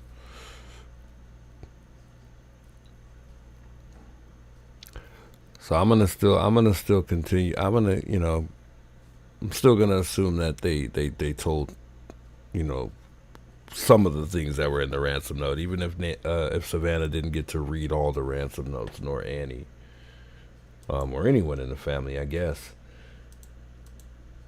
But I thought that they would have let her read the ransom notes regardless. I mean, why not? Hey, much love, Brown Barbie. I actually got to get it redone. I mean, they're sticking up. I was trying to get them done tonight, but apparently my hairstyle is not free, so it's not going to happen tonight, unfortunately. That really changes things for me. I don't know, guys. What's playing? I think my thing is ringing. Hold on. Shouts to hello. I think this is. We are outside Nancy's house. Playing. I don't know how this is playing on my thing. I was watching them earlier though, and they went out to Nancy's. So shouts Voices of the Missing. I was gonna say that, and then their stream just starts playing. I didn't even know they were gonna go out there today. I had no idea. But shouts to them. I think they actually did a little searching too before they actually went out there, so that was cool. Man, they make that searching look so tiring. I don't know how they do it. Hey, good morning, Chicky. How you doing?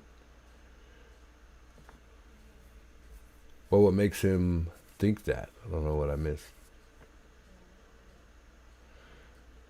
Meow says, nah, and if they thought they were real, why didn't they respond to them immediately or pay? Hey, good point. Very good point. Very good point. But then also I could argue that they just wanted signs of, of life. They wanted proof of life. So that's one of the reasons I could say that they didn't move forward. I mean, it bothers me too, though. I think that they should have just paid. You guys know my take on that. I think she should have just took the chance. Tim says, I think Savannah wouldn't want anything to do with her siblings if she even thought that they had anything to do with it, her mom's disappearance, because I believe she loves her mom more than any sibling. 100% agree. 100% agree. We don't even know if Annie and Savannah are communicating right now. We don't even know if they're still talking, I would think that they are, and let's just say Savannah does suspect that they have some type of involvement. I think she would still play the part, if let's just say Savannah's, helping them financially right now. I think she would continue helping, until otherwise. You don't know what somebody goes through, when their family members are involved, or how they feel, or how they handle things. I think for anybody, I think we'll all handle that situation differently. Saying what we would do if we were in that situation is not the same thing as being in that actual situation. There are some situations that you have to be in to know what you would do. You know what I mean? I'm pretty sure we've all found ourselves saying that we would do a certain thing in a situation, and then we get in that situation and we do something totally different. So for me personally, that's why I always say I can't really say that's what, I would do, although I'll say it, but I still question myself, whether or not I really would. Because just this type of situation brings unexplainable feelings. It does. It's kind of crazy. Hey, thanks for the jewel, Hooch, by the way. Much love, Hooch. South to Hooch. Hope I said that right. Slap, how you doing? It says, it's continue to shock the investigators or former FBI, saying that content creators take over Nancy Guthrie's case and make more Nancy's neighbors fed up. Go road Nancy. They don't even care if we care. But hey, it is what it is. Wasn't another video of Savannah saying, I know you are hurting, but we need our mom back? Who do you think she was talking to?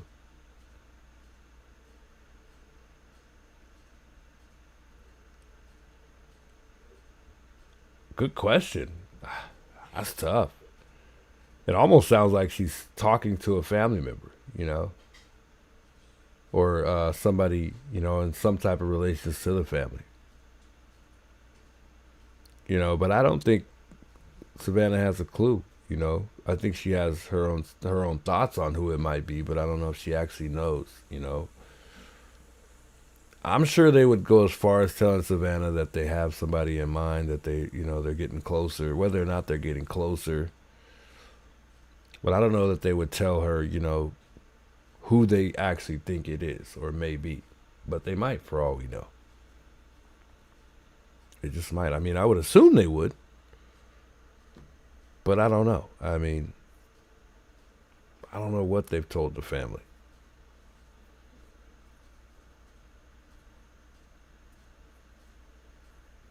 But I do remember, thanks Cheryl for bringing it up, a point in time where, the person in the ransom letter was saying sorry. Which is kind of odd. It's questionable. It makes you think.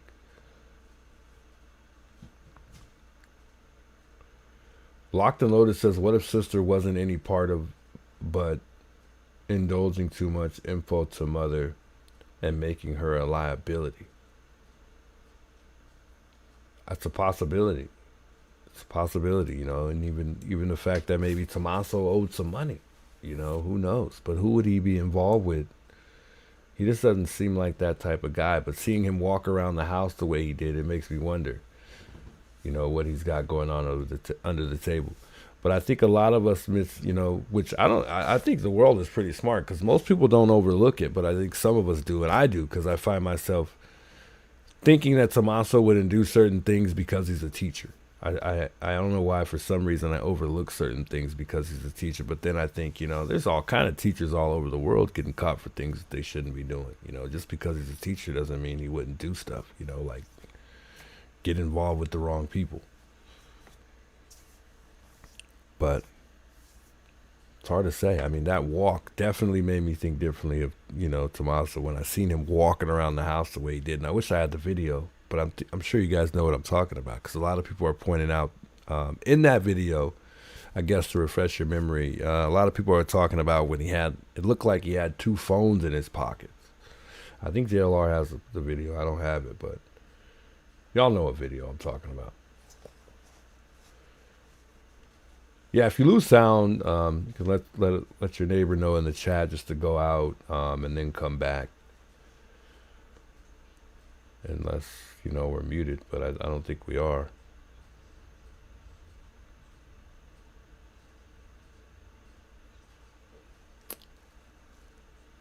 Marcus says, just keep milking it. Milking it? What am I milking? Just chatting. Jimmy says, you don't pay ransom unless you have proof of life. That's just how it is. That's how negotiators are trained. Good point. But I think at the end of the day, it comes down to what they believe, I mean, but it does seem like to me that they were, rolling with whatever the FBI thought to do moving forward.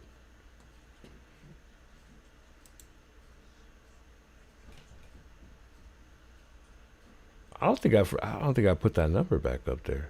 I wanted to take a few calls, but I feel like nobody wants to call right now. We'll play the rest of this real quick. Camera video surfaced, and you could see who that person was. Just tell me what you thought when you saw those images of the person who took your mother. Did you? Wanted signs. I mean, it's just absolutely terrifying. We're not muted. We're good. Just make sure, like I said, some of the folks got to go out and come back in. Yeah. It's just totally terrifying. The person who took your. And I can't imagine that is who she saw standing over her bed. Yeah. I can't. It's too much. Yeah. And I'm glad and grateful to the investigators and the technology companies that were able to find that video. Mm-hmm. Diane says, are you going to Nancy still? Like tonight? Do I hope, at least with people of good heart and compassion. Sky says, Juice, have you heard of a phone call to Nancy? I don't think so. Stop. What phone call? The irresponsible and cruel speculation that had started to swirl. Let's talk about that for a minute. I'm glad that people saw Yeah. what came to our door. Well said. I agree. Anyway, I'm gonna shut that down. I saw the part I wanted to see when she was talking about the ransom. That did make me think a little bit. The fact that she pretty much said that she didn't get to read it though. And I don't know if she's specifically talking about the fake ones or she didn't get to read any. Jimmy says, doesn't matter if the ransom notes seemed real. You pay a ransom when there's no proof of life. Next thing you know, you're being extorted for money and more money and more money for nothing. Yeah, it's possible. I mean, but when it was at its lowest, they should have just sent the money. And like I said before, she would have got that money back. She would have got it back. There's so many people. Forget it. Take the loss. Take the loss. She's already given away money. So why not take the risk for your mom? Take the risk. Ann Curry, thanks so much for the jewels. I appreciate it. Big salutes to Ann Curry for the jewels. Much, much love.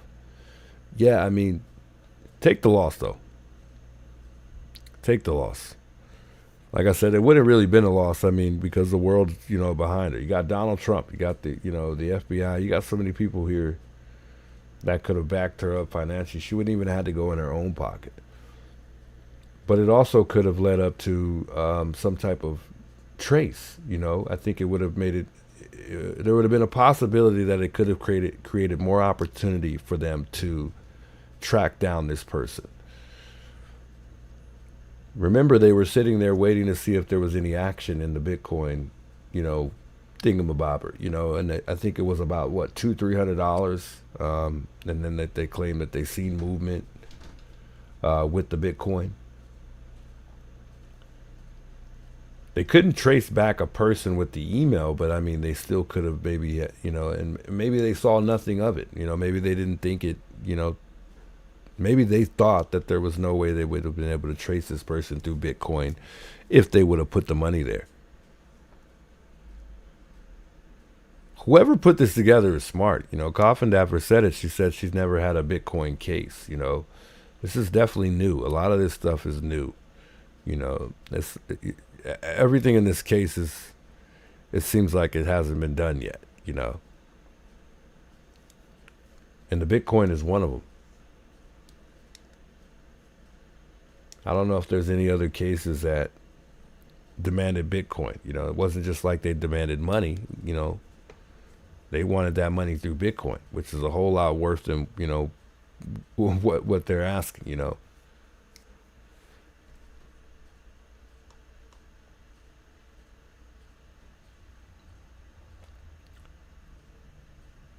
But I think it would have been more to it if they would have put that money in there. I think it would have created more opportunity. That's just my opinion, though.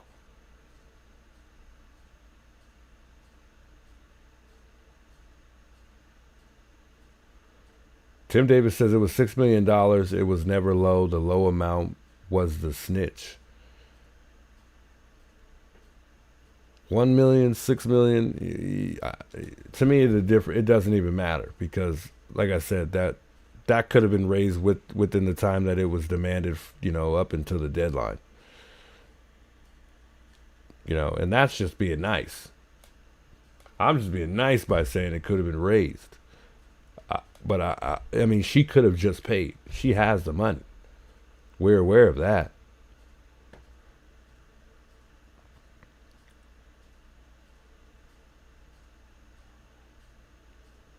I don't know. For me, it just kind of frustrated me a little bit because I was like, a week's gone by, we missed it. A week goes by or two, we missed the deadline. Now what? And then fast forward later on down the line, she's giving away $1 million, then $500,000. Now we're learning that she's spent $500,000 on a private investigators. That's a lot of money on PIs, guys. That's a lot of money. It doesn't cost that much to hire a private investigator. So that means there's a lot of private investigators out there for Savannah, if this is true.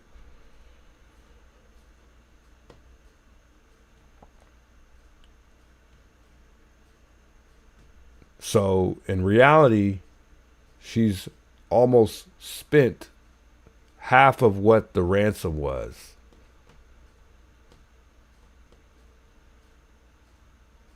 $1 million for the reward.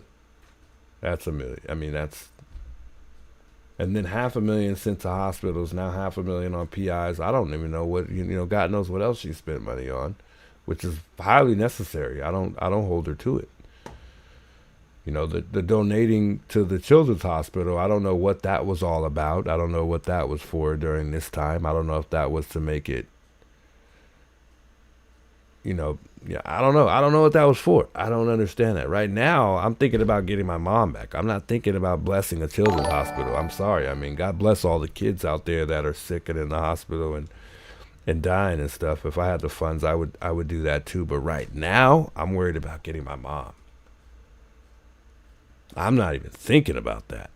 I don't know whose idea was that. Maybe it was simply Savannah's idea, but I'm sorry, that's not something that I would think would come to mind. You know, while my mom is missing. K-pop, thanks so much for subscribing to the channel. Much love, K-pop. Big salutes, K-pop, for subbing up to the channel here. Much love.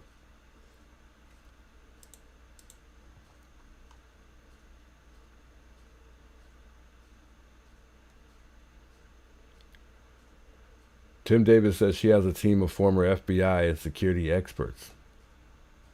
Crazy. Nancy was, I don't know about that one.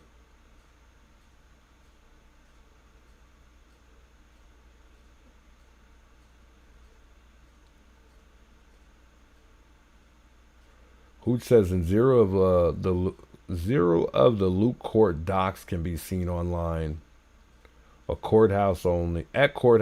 There's something of the interest there, I believe, but someone local has to be courthouse to get them.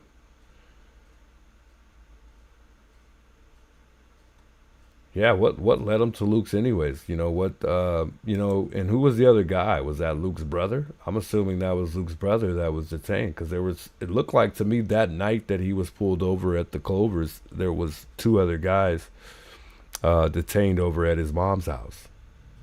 At least that's what it looked like.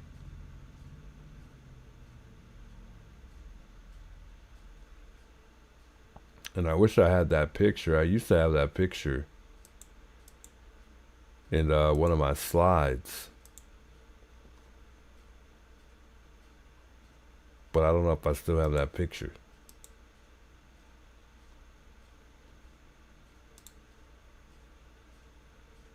Numbers right there. Sorry about that. I guess I took it down. Nobody was calling either, so I guess I don't feel too bad. I guess it should. I mean, it's up there now though. Is it not up there? Oh, it's up there. I had it up there for a while, actually. It's been up there. I thought I took it down. Oh, you know, I think it's this picture right here.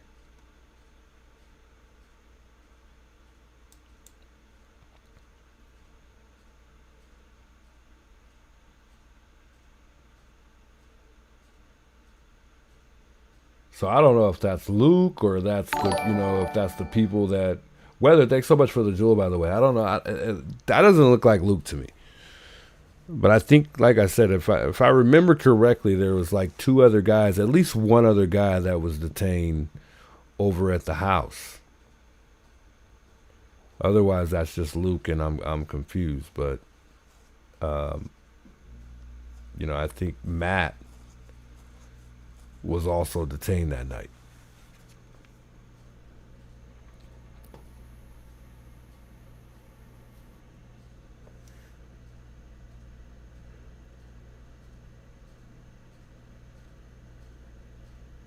Numbers up there, though. Feel free to call in anytime.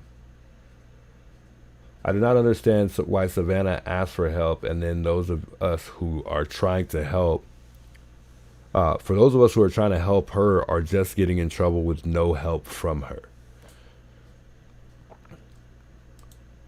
Yeah, somebody brought to my attention, what would it make the community look like if Savannah was like, you know what, we want them there, you know, let them stay there, you know, we need them there. Or she just simply, you know, thanked us for being there, which I don't want her to do. I don't need her to thank us for being there. You know, we know what our intent is at the end of the day. You know, we know how helpful we've been. We know what we just know why we're there. We know our purpose.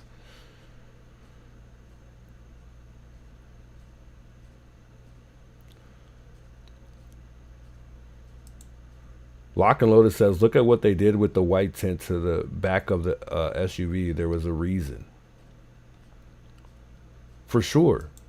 Then, you know, they also came out with things from the house. At Annie and Tommaso's house, though.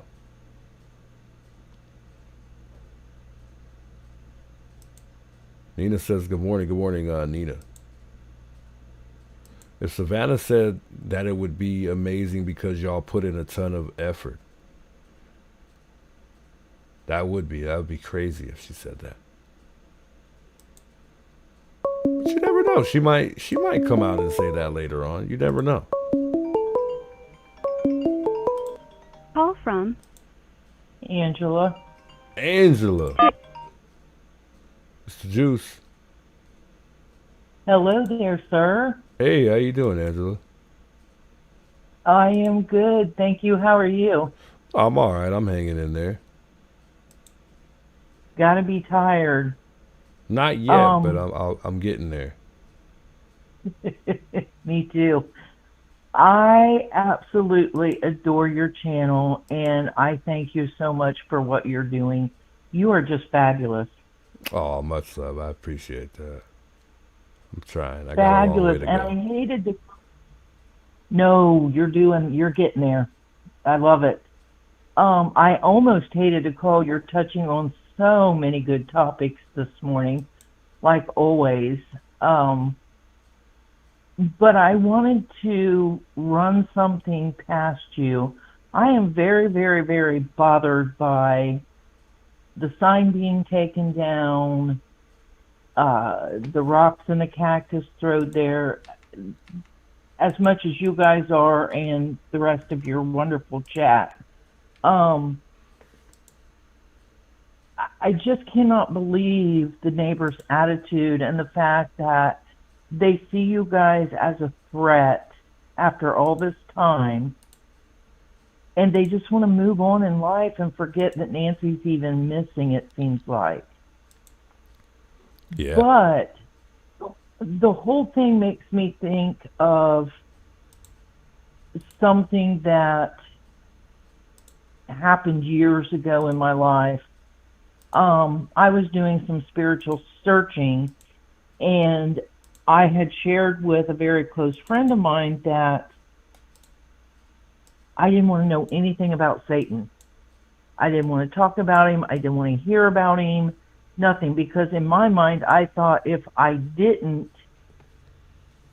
then I would be safe and he wouldn't come around. But like she said, unless you know who he is, when he does come around, it gives him an easy in. And for some reason, I'm feeling that way about the neighbors and who it is that's putting the rocks and who it is that's taking the sign and who it is that's making the phone calls to the police and reporting, false accusations. Juice, what do you think about getting with the rest of the streamers? And I know you guys do so much. I know you do. But what if for a short while you guys came together, like you're so good at doing anyways, and come up with a plan where somebody is always out there? Yeah. I think it's a good idea. I just don't know that, they'd be with it. I don't know how we would work the schedule. I mean, JLR's he's always up early, so I know he would be good doing it in the morning. I'm not saying that he'd be convinced and he'd want to do it. He doesn't even feel safe there anymore, so that might be tough to convince him, to do that. And I understand that. No, go ahead. You're good. You and Alex are good at the nighttime thing. Yeah. If DGL came back, I know he would be willing to do the nighttime.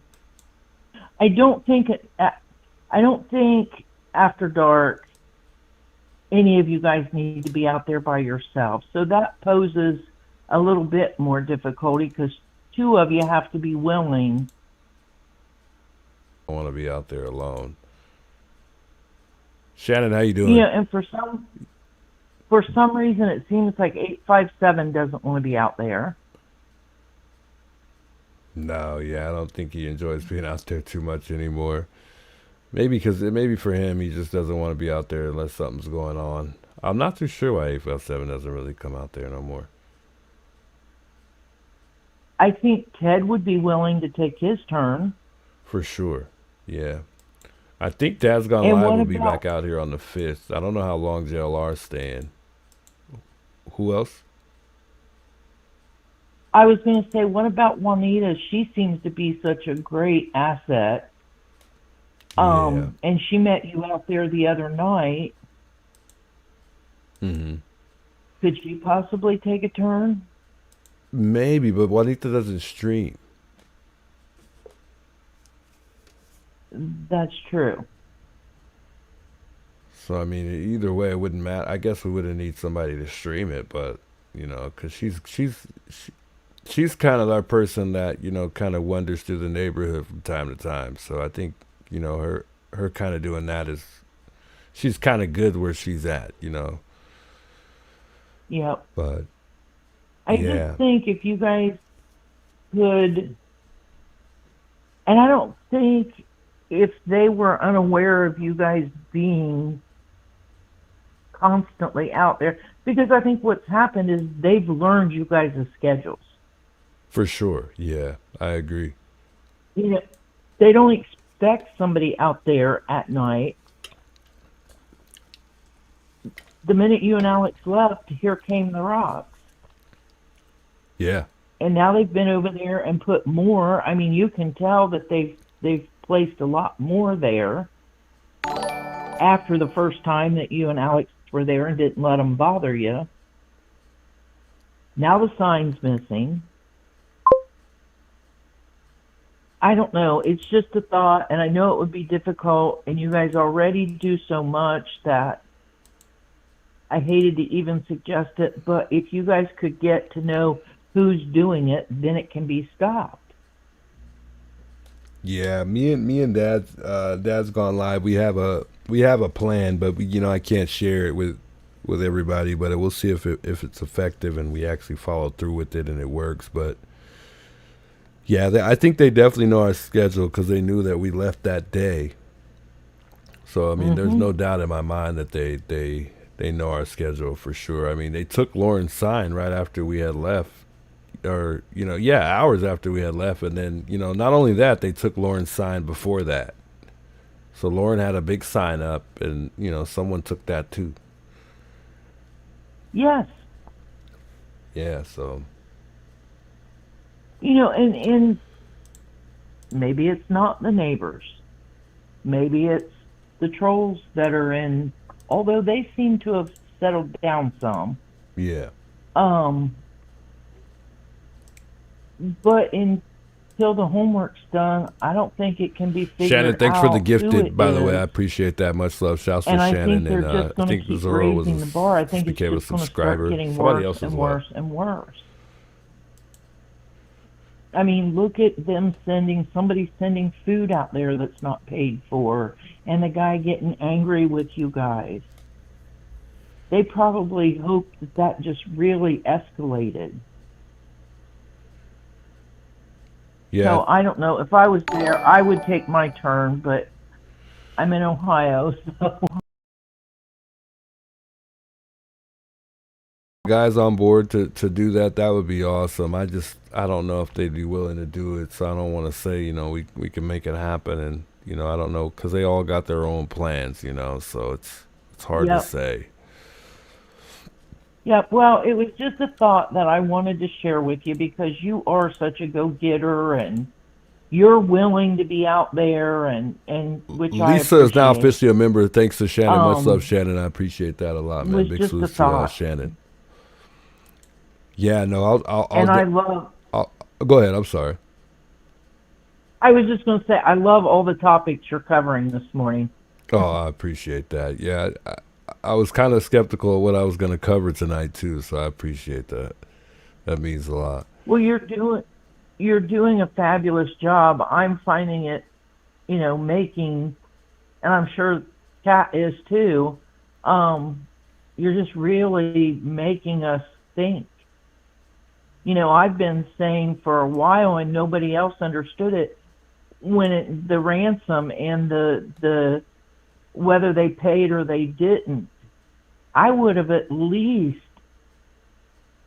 been willing, you know, if I was Savannah, I would have at least be willing to have given that half of a Bitcoin to the guy that said he had information on who did this. It was $35,000. That's change to her. Yeah. I've tried it to see, you know, the remote possibility that we could have figured out who that was. And then it went from there, but I don't know. Yeah, I think that they should have put some money in there to try to see if there was any activity. I mean, they put a couple $100 in there, and they said that at some point there was, from what I heard, there was some activity. I don't know if that's true or not. I mean, but I think that they should have took the risk. I mean, she's giving away all this money already, so it's just like, why didn't you take the risk then? $300 in death penalties on the table. Who's going to touch that? Yeah, I agree. I think she should have taken the risk too. I was so glad to hear you say that, because I was the only one that kept thinking that, I thought. No. It just should have, yeah. You're not alone on that one, that's for sure. No, I mean, I think at the end of the day, it was her decision, to make that decision, regardless of what law enforcement was saying or might have been telling her. And of course, they're going to listen to law enforcement, versus their own opinion when it comes to sending that money. And I think that was probably their idea, to ask for proof of life, not the families. Oh, I'm sure. But I think a lot of people do, I keep putting myself in their shoes. If that was my mother, I don't care if Jesus was saying don't put the money in there. If I wanted to, I would have, and I believe I would have wanted to. I would have taken the risk. Because now she'll never know. If Exactly. I put the money in there, would that have contributed to catching whoever did this? Exactly, yeah.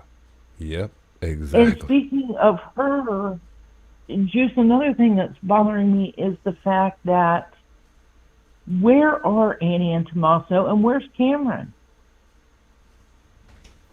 Yeah. Why is this all left on Savannah's shoulders? Yeah. I don't think she was POA for Nancy. She lives in New York, for God's sake. She's not out there. Why are Cameron and Annie and Tommaso not speaking up? Why aren't they pleading with the public? And which I'm not saying anything that nobody else has, but I just find that so odd, especially Cameron. He hasn't said the first word. Nothing. Not a peep. Just one time when they, were asking for proof of life. That was the only time and last time we heard from Cameron.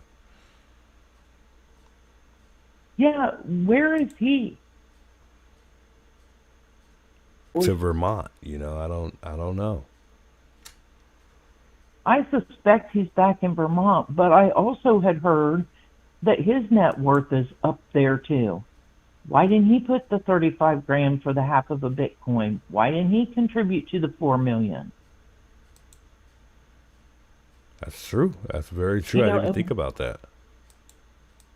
Yeah, why didn't he? Why is it all on Savannah's shoulders?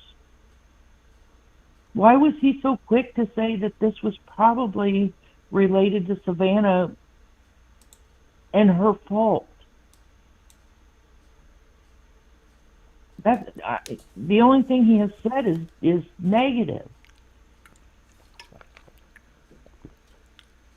And where are Annie and Tommaso? I know, and it's crazy Why do they because hide? Tucson is small. Tucson is small. It's big, but it's small. I mean, we got over 1 million people here, but it's small enough to run into them. If they're out and about in Tucson, I'm pretty sure someone would have ran into Annie and Tommaso by now. But I'm not saying that they're not here, because they could still be here and they're just doing a good job staying inside. Ordering everything to come to the house, which sucks for them. But I think, if it was me, I would be speaking out. I don't think that that's going to hurt me by speaking out, when it comes to my mom, She could even come out and just say some good things about what she remembered as a kid with her mom. You know, it doesn't even have to be anything about the case, you know. But I mean, it would be good to hear from, you know, Andy and Tommaso. And of course, everybody's going to have their own opinion on what they think as far as them staying under the radar, you know, as they should continue to be. I mean, I guess, but for me, I would have spoken out by now. I would have said something, even Tommaso, you know. But where are they? Where are they? By now, I wouldn't be in hiding. I wouldn't hide my face. What is the purpose of that? And I keep telling myself, well, the perp's still out there. It was her mother, his mother-in-law. Maybe they're fearful for their own lives. But if you're that afraid, first of all, hiding your face isn't going to stop anybody from doing anything to you. And secondly, why are you out and about like that anyways without protection? So I don't think it's that they're fearful for their own lives.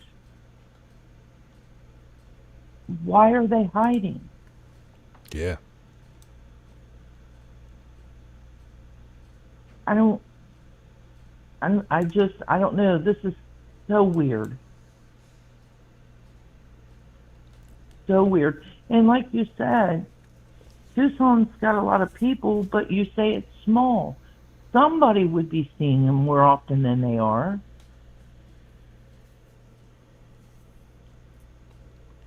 I don't know, Juice. You need to solve this. I wish I could. I know. I wish I could. You never know. You never know. But they might not even be here. You know, they might even be in New York with Savannah if they still have a good relationship. You know, and I think they're here because I went to the house a couple weeks ago, and then I went this week too. Last week the car was there. This week it's not.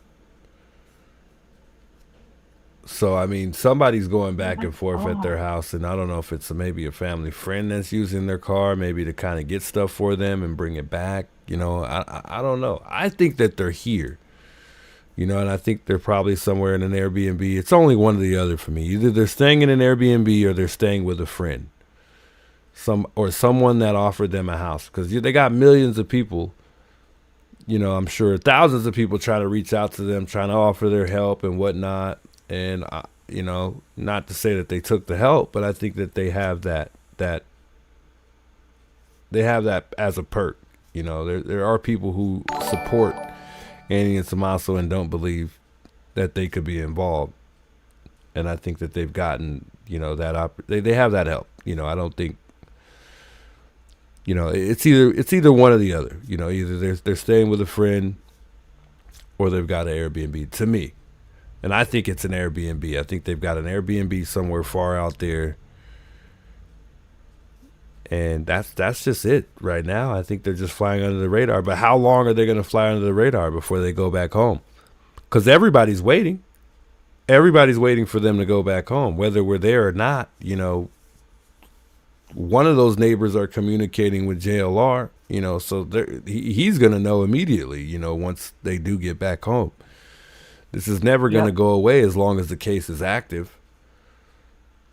So at some point in time, they got to come out of the woodworks and show their face at some point. Well, and the night that Alex was streaming from out there, I don't believe they were home. No. But they had a security person, a security lady outside the home. How are they paying for that? How are they paying for this Airbnb? Is Tommaso back teaching? Not that I know of. I don't think so. I don't even think a school would hire him with what's going on right now. I think that job that he had out there at basis in the Oro Valley, that they would have let him go. And I'm pretty sure he was aware of that, you know, or he's aware of that. I don't think he was working though when this was going on. From what I'm hearing now is he wasn't even working there, you know, while this was going on. He had already been gone from basis, but I could be wrong. because my boss, her children go there, and she said that he works there. But she said that he's no longer there, but I don't know at what point in time Tommaso stopped working at basis. Well, I wouldn't think they would have him there either for the safety of the kids. I mean, the perp's still out there. He's related. Would they come for him? You know, and everybody, and it's probably speculation, but everybody talks about their financial problems. If you're not working, you're not having money coming in usually. Yeah. So how, unless, like you said, there's a friend that owns an Airbnb or they're staying with a friend. Yeah. How are they? I'm assuming to rent anything out there is as crazy as it is back here. Yeah. No, it gets expensive because I was looking for an Airbnb to take the kids out last weekend, and just for 2 days, some of them ranged from $400 to $600-700 and up.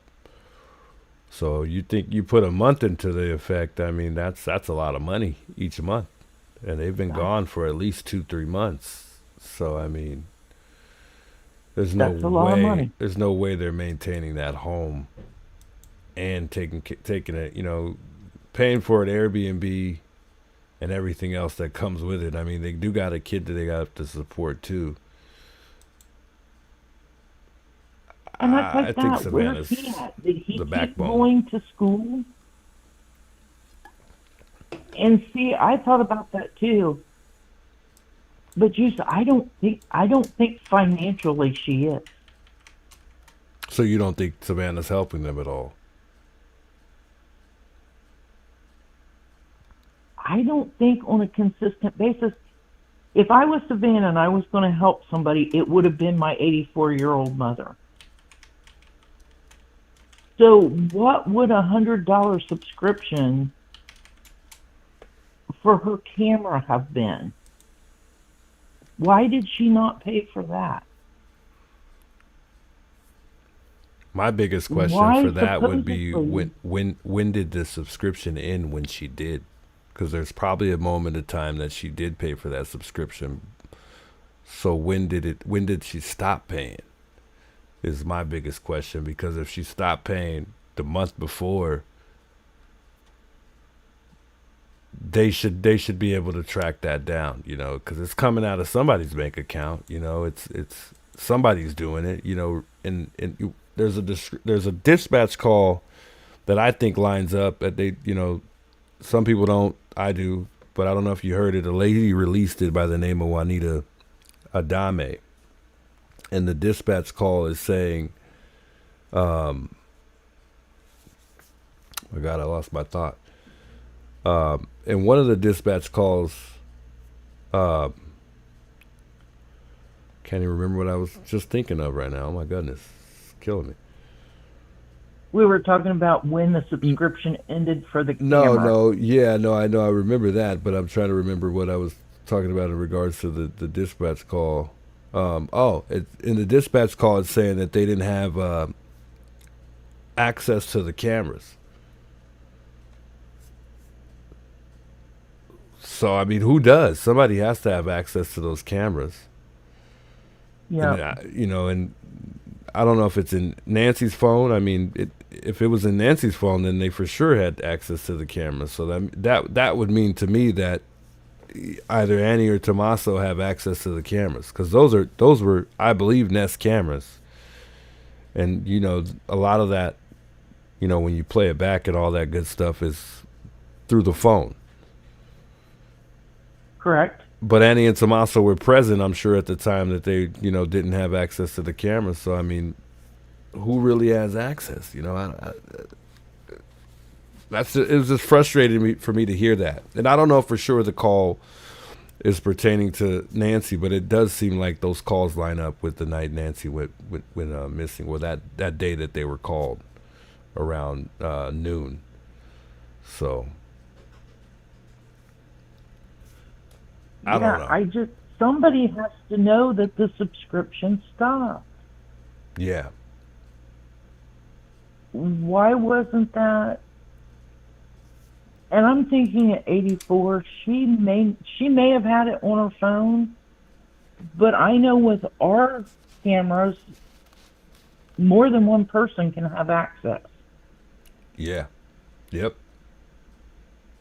Good So point. even if it was on her phone, wouldn't it have been on Annie or Tommaso's too?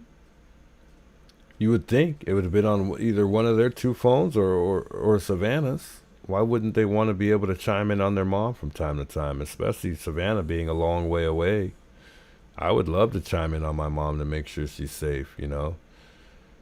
And not only that, Well, the one reason why I would think that there would be cameras in the house, because Nancy, like she said, Nancy could only get to the mailbox on a good day. So that, you know, that to me, with where I work in the environment that I work, when that's, you know, some automatically, correct. you know, somebody would need to keep an eye on Nancy from time to time. To me, Which brings me to the point, why didn't somebody subscribe to and pay for a lifeline on her right? with one of the necklaces or the bracelet where if Yeah. she did fall, she could just touch a button? Yeah, Why is there supposedly a mortgage on that house at 84 years old if her daughter is supporting her? yeah, These are the things that make me think Savannah's not the leader of the pack when it comes to the money. yeah, yeah, or care, or And care. no, or care. Yeah, No. You know, why did they stop having somebody in there to take care of her? You know, supposedly they had somebody living in the casita at one time that was a caregiver.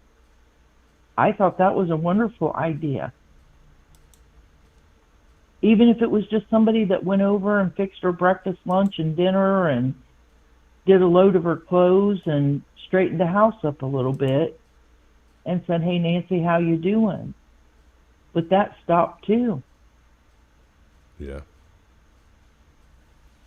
So, and those are things that I would have thought if she couldn't afford those things, that Savannah would have been picking up on and paying for, but it doesn't seem like that happened, which makes me think she's not supporting Annie and Tommaso either. yeah,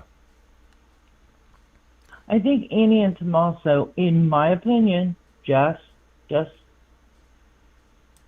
not throwing facts out there, don't want to get anybody in trouble or anything, but I'm suspecting that they have had financial troubles probably the 20 years of their marriage.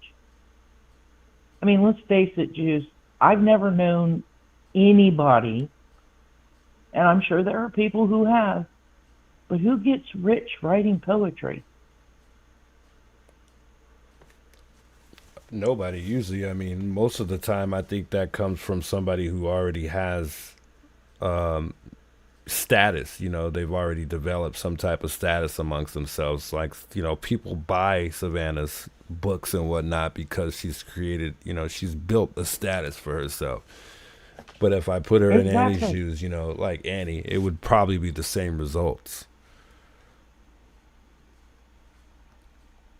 Yeah, who knew that Annie even existed, let alone wrote poetry or made jewelry? I never knew it. So I don't think that supported them.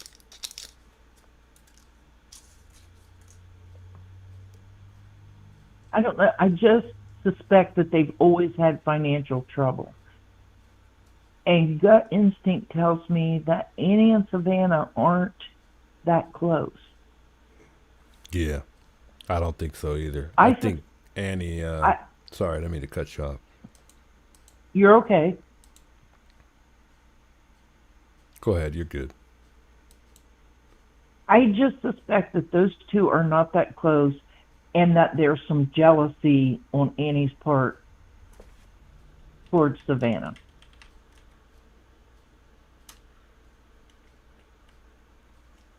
Seems like there should What be. do you think? I think so. I mean, they make it seem like there's not any type of jealousy at all. When you see certain pictures, you know, they seem like they're pretty close, but they don't seem like they communicate too much to me. I mean, the fact that it kind of gave it away to me when they said that she hesitated to call Savannah in the first place. An excuse for her being busy, it doesn't matter when your mom is missing. You know, because she said that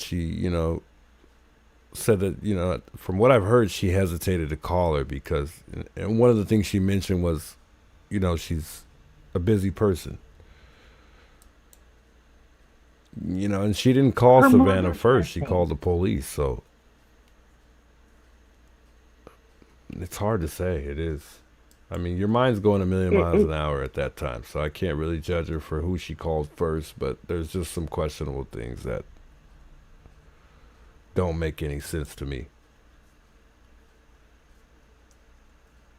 No, it doesn't. It just does not make sense. And is it, you know, are the screw ups that were made, is it just the stress of what was going on? Is it jealousy or problems in a relationship with Savannah? Is it, there's just so many things about this mess that are so questionable. Yeah. And nobody's saying a daggone thing. Nothing. Not a peep. Nothing. No. Do you have a theory who did this? Do I have a theory who did this? Yes. I guess not really. I mean, I have a theory, but I mean, I don't really.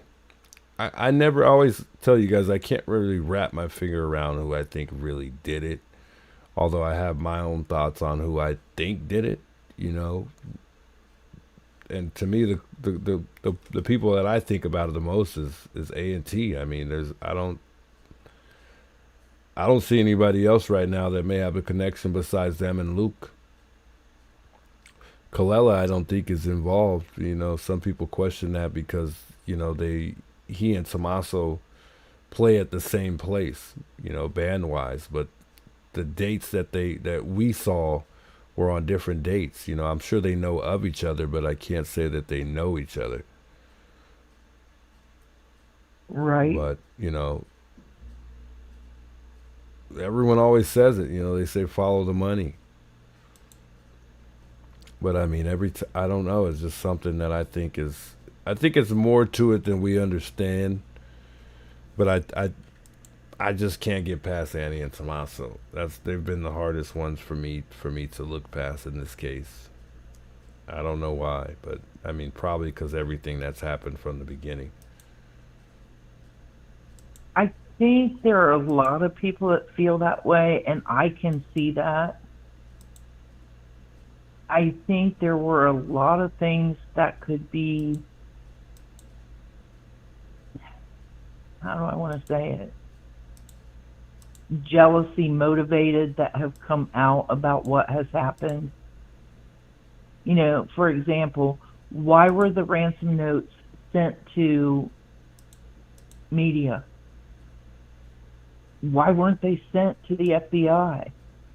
Why weren't they sent directly to the family? They were sent to media.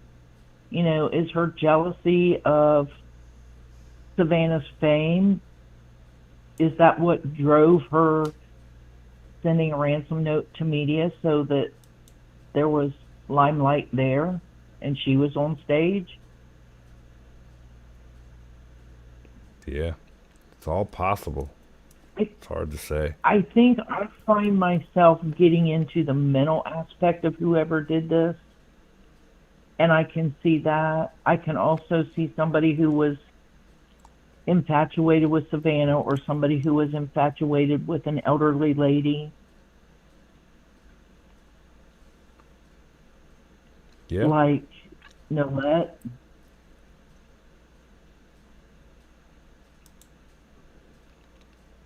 I just can't get past, like you said, I can't get past A&T and I can't get past him. The no-let thing. Yeah, because I don't know. I think Luke and Tommaso probably know each other. But another person I can't get past is Nanos, you know. All right, now I don't know if Nanos was there or he did anything. I can't get past the fact that I just can't get, I don't know what would get me out of not, you know, thinking that he is somehow evolved or trying to cover it up for somebody or cover something up. That goes through my mind too, because it does seem like there is so much that's covered up. Yeah. And even with the neighbors, I don't think they're just driven by they want their neighborhood to go back to normal, because basically, other than you being out there or Alex being out there occasionally, the neighborhood is back to normal. And what are you guys hurting? Absolutely, positively nothing. Nothing, yeah. You're not even parking a car out there. What is it you're hurting? Nothing. So why are they so driven to get rid of you guys? Why did that man walk past Alex the other night and say that? Why is the lady at the top of the hill telling you to get out of the street or she's going to call the law? What were you hurting? Yeah, we're following all the rules. So I don't know what. I just think it would be awesome if you guys did get together and there was 24-hour shifts out there so that it either stops the craziness that they're pulling on you guys or you figure out who's doing it.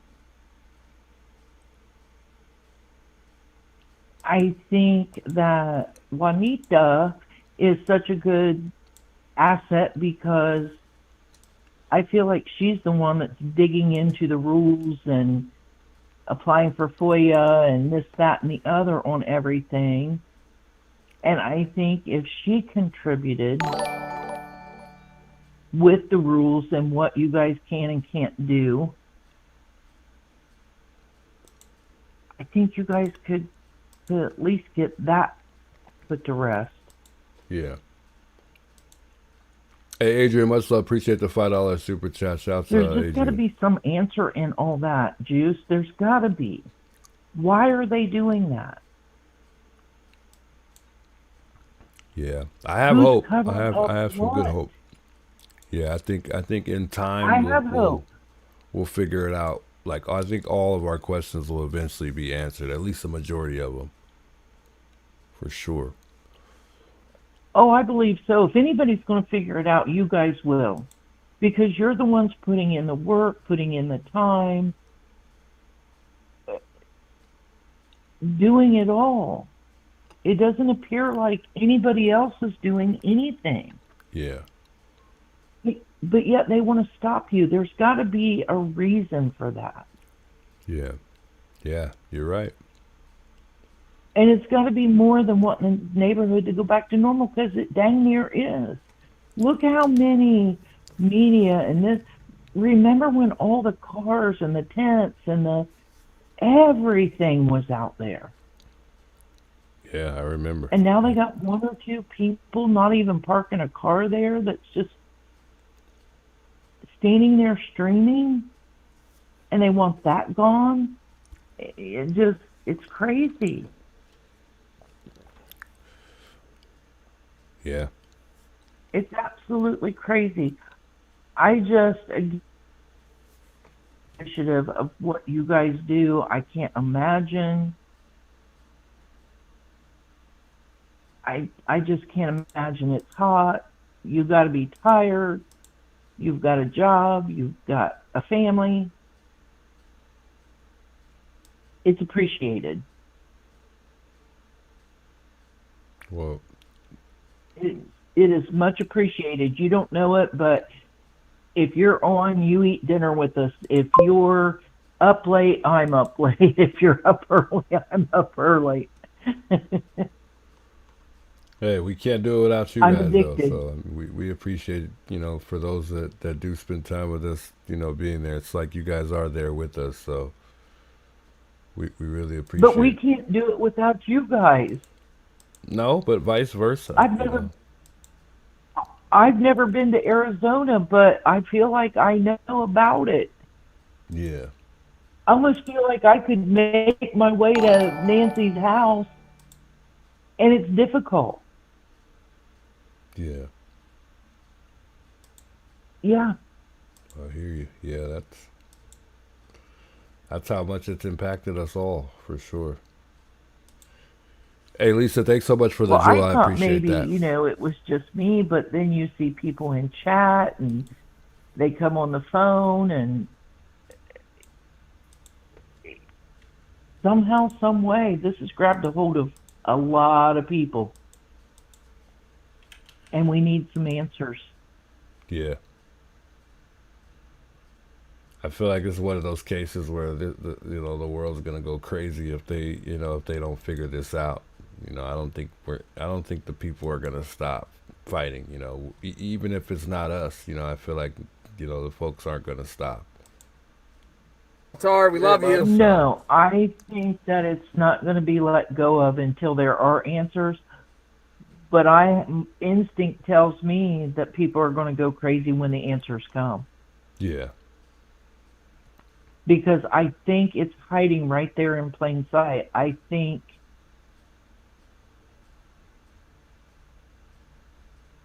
when it is figured out, everybody's going to say, we should have known that a long time ago. How did we not see that? Yeah. Some say it's more simple than what we think. So, we'll see. Yep. And that's another reason why I think it's possibly Annie and Tommaso related. They were the last one to see her. There's the rumors of financial problems. Yeah. Yeah, it's hard to even say she made it home that night. It is. It's crazy. I think she did. I think so, too. I really do. I think she made it home. I don't think anybody took the watch and her phone and her purse and cane and all that back. As a retired nurse, I can tell you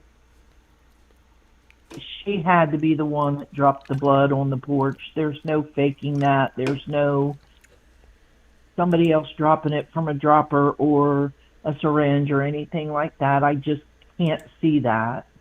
Yeah. Now, was it 2 or 3 days before she was abducted? Could have been. But I don't think so. Nah, because of the Uber. Yeah. And I don't think that it was a burglary going bad. They didn't take anything. And who was it that said, if I break in during the day, I want your stuff. If I come at night and break in, I want you. They didn't take anything. Even the little bit of cash that she had in her billfold, they didn't take it.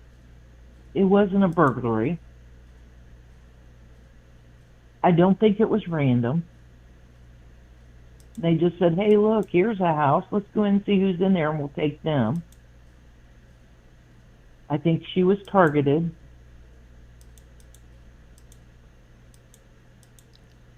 It's crazy, Juice. Yeah, something's not clicking. I mean, we don't have enough information, but I think in time we'll get that. I feel real good going forward these next couple weeks. I feel like we're gonna hear something. I don't know if it'll be the case being cracked, but I feel like we'll hear some pretty good news. I think that DNA is getting close, and I don't know if that one's gonna be a good news. I was just gonna ask you about that. Yeah, I think that's coming soon. I mean, it's been long enough, and that's not something that they said would take a long time. So I think, that's we're going to hear something back from that pretty soon. But I'm not a big believer with I the think DNA, so. so I don't know. I think the DNA on the hair is not going to be Nancy's, and it's not going to be a family member. But I also don't think it's going to be in CODIS. So where does it get you? I mean, hopefully it'll have an answer to it. Yeah. The genealogy thing, they have said it takes a while, but I feel like somebody's working on that diligently. I think they'll cut the time in that in half. Yeah. But I don't feel overly confident that it's going to give us any answers. Matt just became a subscriber. Shouts Matt becoming a subscriber. I'm like here. you, though. Much, I much feel love, like Matt. something within the next week or two is going to come out, but Hey, good morning, will they tell Eclipse. it? How much do they have that we don't know already? I keep hoping a lot so that we can get to the Yeah, bottom I agree. of it. The President of the United States is involved. This is bigger than we think, for sure. For sure. It's Yeah. just crazy. Yeah. It's tough. It's tough. But I think they'll figure it all out. I mean, they told us that they were going to, they told us about the DNA when it, as far as what they need to do. That it was unmixed, that they got to work a genealogy and this, that, and the third. So I think they'll update us on the DNA. That's one thing they've actually updated us on, is the DNA. But maybe I'm wrong, and it was Nanos the one that had the big mouth. But I think that for the most part they've updated us with certain things. And I don't think we realize, but they actually have gave us some updates on some things. They have been good about the news on the DNA. And I'm like you, I'm hopeful that in the next week or two, they'll finalize that and that information will come out. Yeah. And I keep hoping, too, they've got somebody in their sights. I think they do. They just got to get their case together to be 100% sure so that when everything goes down, there's not a loophole for the person to get out of. Yeah, I think they got somebody. I think they do. That's just me, though. You don't quote me on it, but I think they got somebody. I have no proof. I have no information more than anybody does, but it's just a gut feeling, and maybe it's wishful thinking. But I do think that eventually, and I don't think it's going to be that long. Now, it's already been long enough. Yeah, the genealogy might take a lot of time, so they say, but the hair shouldn't be too much longer. I mean, from what I heard, it was supposed to be about a month or two. I don't know what's the holdup.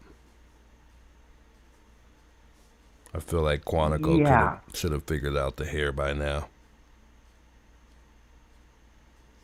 You would think. And they probably have, Unless for all we know, but they probably haven't informed the community yet, and they might not, but I mean, they probably do. They probably already have gotten the results for that hair. Maybe so, and they might know who it belongs to, and like I said, they're building a sure case. Yeah. But they can't let it come out.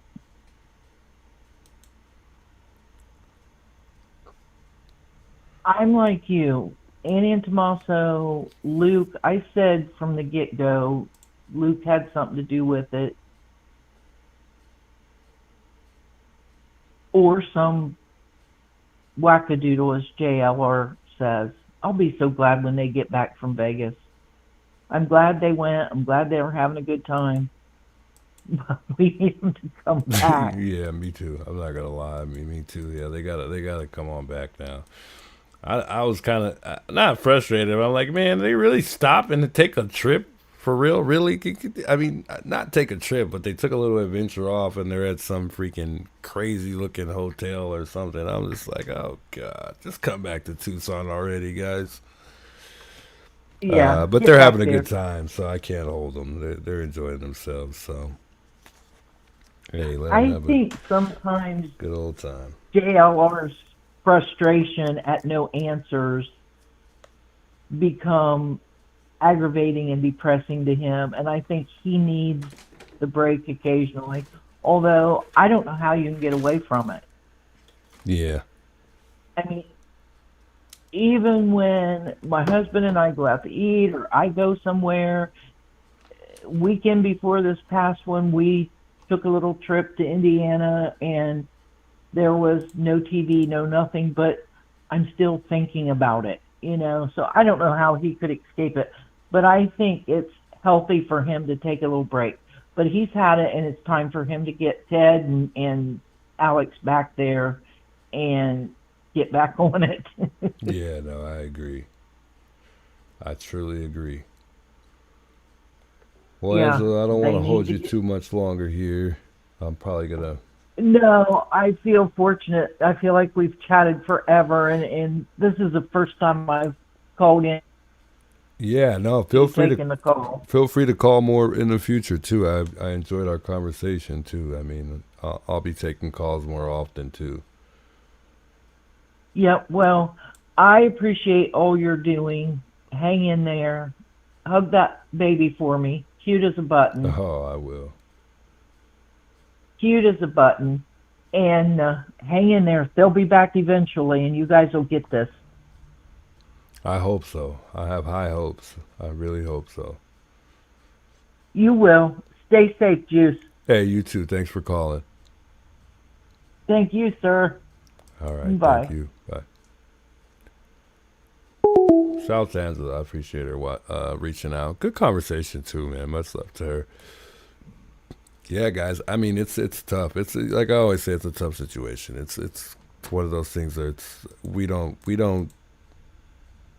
You know, we just don't have enough information to really put things together. You know, this is one of them. I feel like this case has been so much that it's sort of like brainwashed some of us a bit, you know, in a sense of causing us to overthink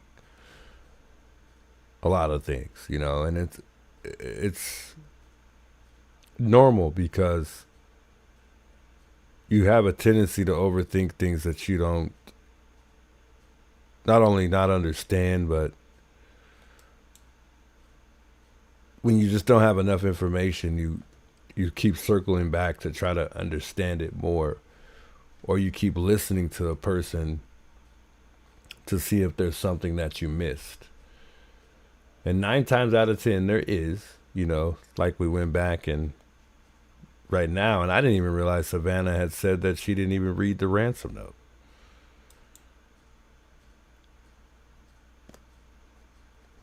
But there's no doubt that they had to have told her that, you know, some certain words in the ransom note. I mean, if Harvey from TMZ shared certain things that were said in the ransom note, I mean, for sure, they had to have let the family know a whole lot more information than we have with the ransom note. I think she might have been specifically talking about the ransom notes that were fake. Not the real ones, but I could be wrong.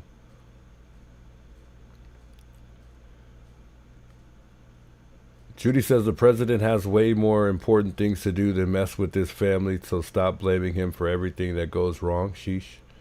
Hey, Cash Patel was the help. I mean, Cash Patel tried to help, but remember, it's Sheriff Nanos that made it difficult for anybody to help.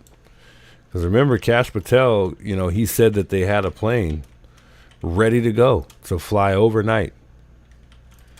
So, I mean, that's Nanos' fault, unfortunately. But I truly think that Donald Trump he actually tried to help, you know, but Nanos made that difficult. But at least moving forward, you know, we don't have to worry too much because we know who's really driving the train now. We know who's really involved here.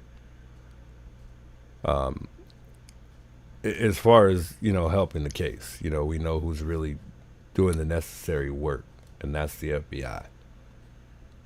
So, Even though it really messed a lot of things up, at least we know that the case is in better hands now.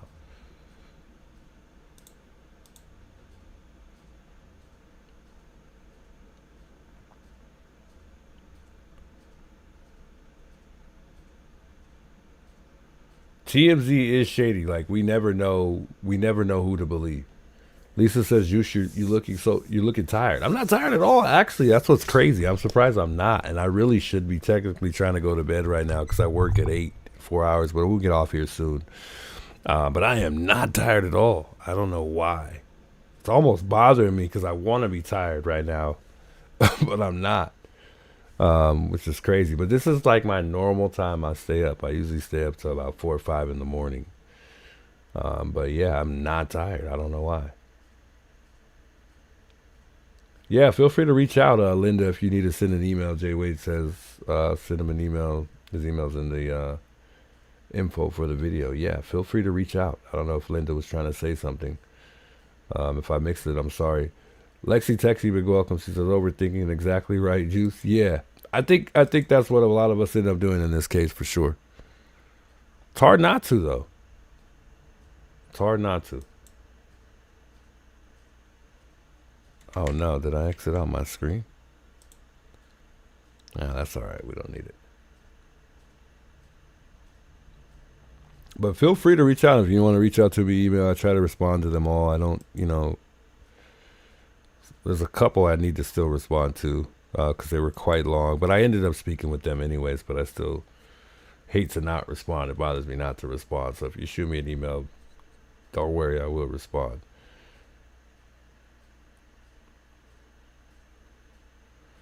Always the joy of cooking says, I always think Nanos is helping to cover this up along with Senator Mark Kelly. Ooh. He's doing something. There's a reason why he's doing what he's doing. And that's not just doing it just to do it. He's not stupid. So I don't think that that's the reason either. Although he's acting like it, but he's not fooling me. That's what I'm reading and observing on when it comes to Nanos. I feel like he's playing stupid and he's fooling a lot of people, but he's not fooling me. Thomas Davis says, why would you call a senator rather than lie? Rather than call law enforcement because it's big, and if it comes out to press you, you know what will happen. I think it's the same thing to me. I mean, because Donald Trump has those ties, He's the president. I mean, so being that he's the president, he should be surrounded by the best.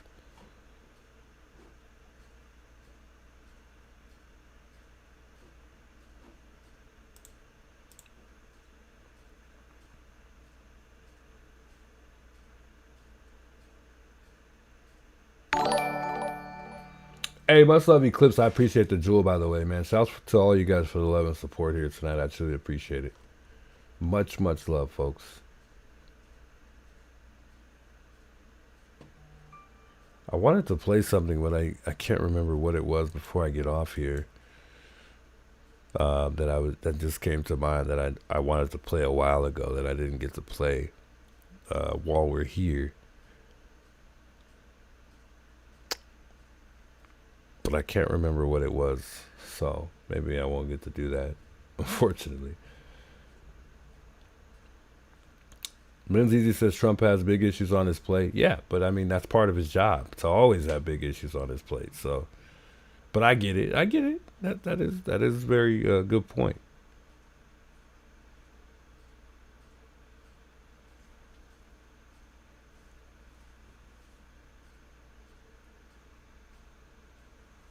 Very good point. But he said he would help. So, I mean, with that being said, I think he kept his word, and he's got to keep his word. Kelly and Savannah friends make sense. She called Kelly lit a fire under Nanos's butt. Whew. Good point. I wanted to play this video, but I can't remember what it was that man, it's bothering me because I wanted to play this before I get off here.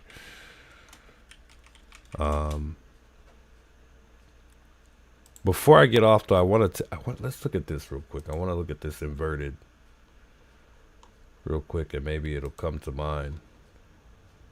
It was funny because, you know, I feel like me and Nancy Grace have like similar. Well, there's a lot of stuff that based on what we believe that are the same. But there are also other things, like I said, that we're not. You know, we don't see eye to eye on.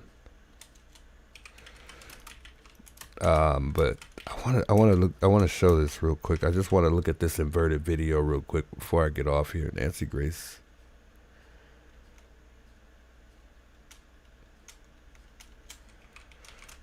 Yeah, I can't remember what video it was that I wanted to see. Oh well, it's not important. Not important right now. I love what Nancy Grace had to say at a crime con though. That was great. Let me pull this up real quick, guys. Hold on.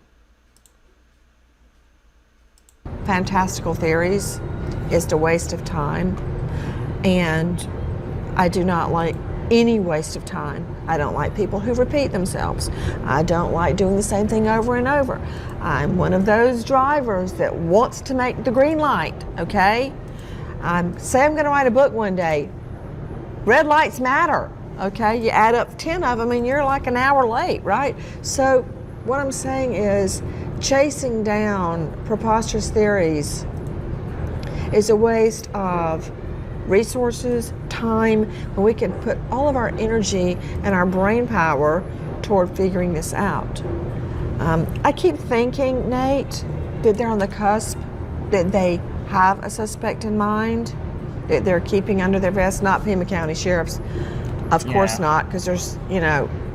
I think the sheriff said he's no longer talking to the family.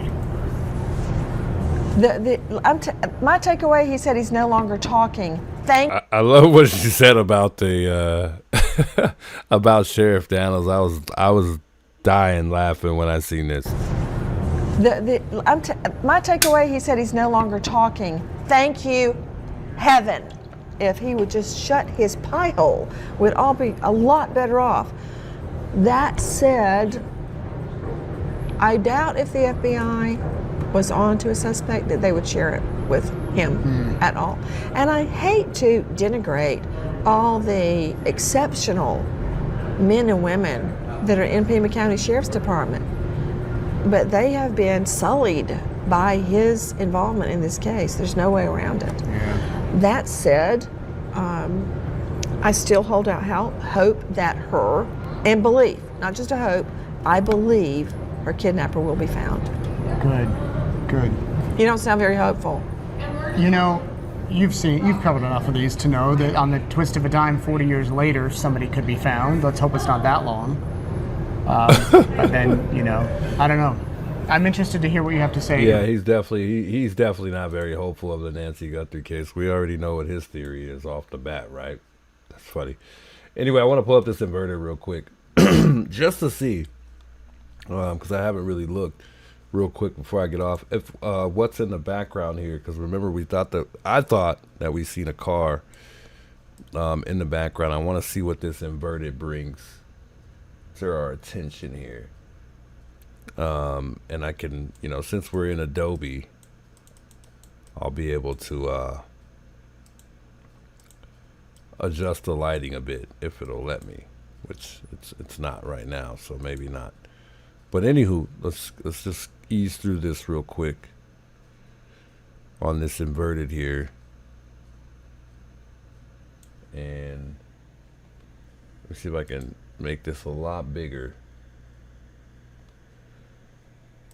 Just because I want to see. I don't see on the inverted it's different, but on Monks it's a little bit better. I guess I could take off some of the settings that I have set. But on Monks, it's a little bit different, I guess, than I thought mine was. It's exactly the same though. It's just I changed some of the lighting. And it's not letting me change it back for whatever reason. Let me see if I can undo some of this crap. See, now it's not inverted. See what I'm saying? Okay, cool. Inverted. Let's speed through. So now just it's only inverted. There's no other settings that I added to it. And moving forward, I just want to see if there appears to be, as I see in the regular footage, you know, if there's a car. See, and I still see that, the outline of a car, and I'll put my arrow on it here. It still doesn't change. But I wanted to point out that gun. I want to see that gun. Let me put the arrow on it real quick for you guys. So if you're still watching this video, for those that watch this later, in the comment section, let me know what you guys think with the inverted version. Do you still see, for those that think that there is a car in the back, do you still see a car back there? And I'm going to surround this arrow with it where I think that car would be. Let me get one more arrow here. It'll be in between the two arrows. This is where I want folks to look. I think I still see a car there.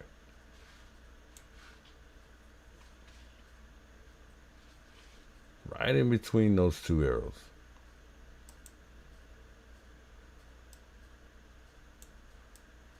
Literally. I'm gonna uninvert it too. Hold on. Leave the arrows there because that's where it is when I zoom in. And then I'm going to re-invert it as well. So let's come back big.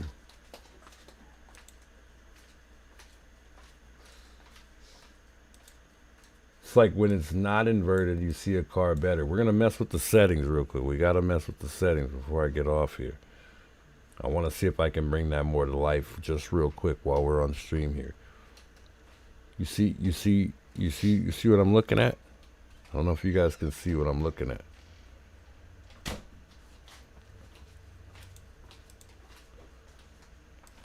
But it still seems like to me, I still see the same thing with it inverted. Jay-Wade says maybe it's possible, but I just can't see it either way. You can see that car, man. That's a car. That is a car. I don't know why people think that's not a car. My mind is, I've looked at this picture for a good amount of time now. I know for a fact that that's a car at this point. Go and re-invert it.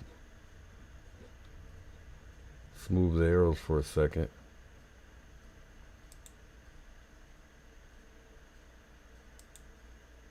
Too many arrows.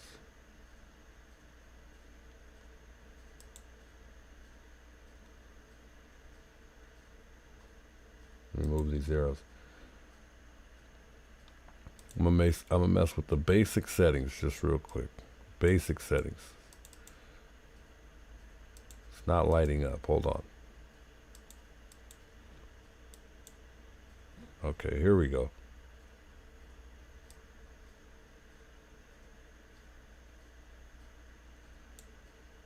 We'll mess with the contrast. I'm gonna bring it darker,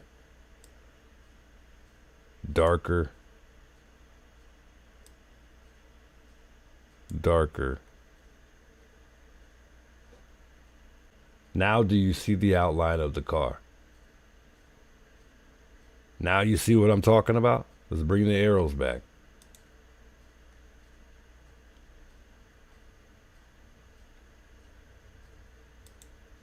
Oh, wrong arrow.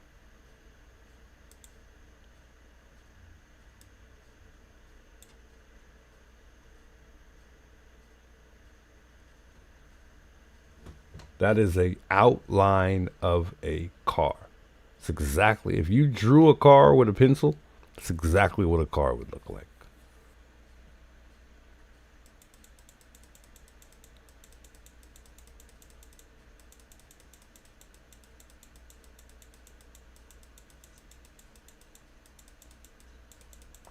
Right in between those arrows. You want me to zoom in? We'll zoom in. We can make it a little bit bigger here. I'll have to move the arrows, of course. I'll make sure the arrows stay in between. Right in there.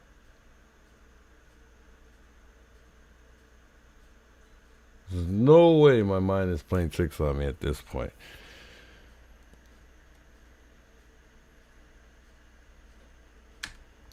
Alright, it's gonna move for a second because I'm getting ready to play. I'm gonna mess with the setting one more time just because I don't want to spend too much time here because I gotta go to sleep. But I'll play with the settings as time.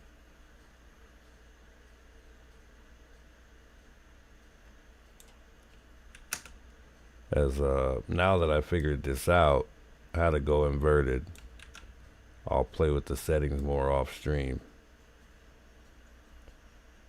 and see if we can bring it more to life to make what we're seeing here more realistic. And we're playing with the actual video from the FBI. This is not an AI video. It's not a video that somebody else created. I took the actual video from the FBI website.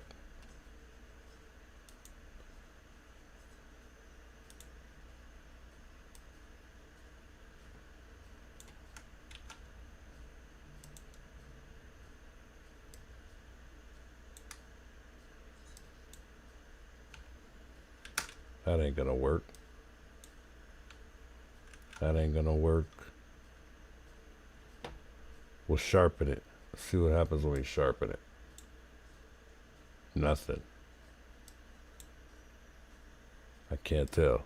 Well, let me see.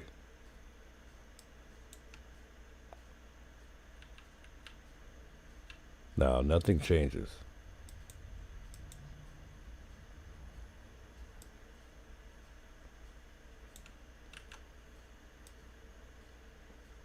Nothing. Yeah, see, I'm gonna have to play with this stuff later on and see what else it brings. But that's clear enough for me. In between, you know, those arrows right there, that's clear enough for me. I also see, let me move this there. I also see the window.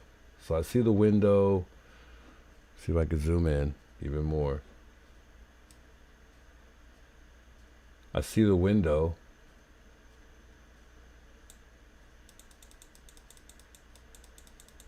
That might even be Nancy's car.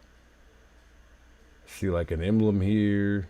This is the window that I'm seeing where my arrow's at. Right there. I see, to me, what appears to be the top of the car.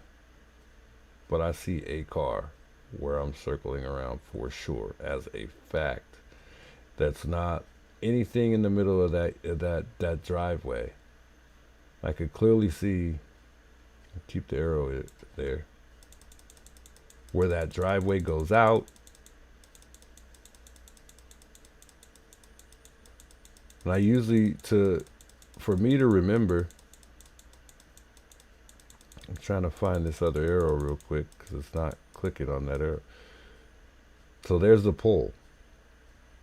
And you'll notice where that pole is at. And that's where the stairs start into the driveway. So this is what tells me this is the driveway, and I could tell because it's clear. So you know exactly what you're looking at. At this point, where this arrow is at, this driveway should still be clear. You see how you see nothing here where my arrow is at? The arrow is moving. Let's just turn the arrow and say this is a car. And it's driving through, traveling through. All this is clear. This plant you're seeing is closer to the perp.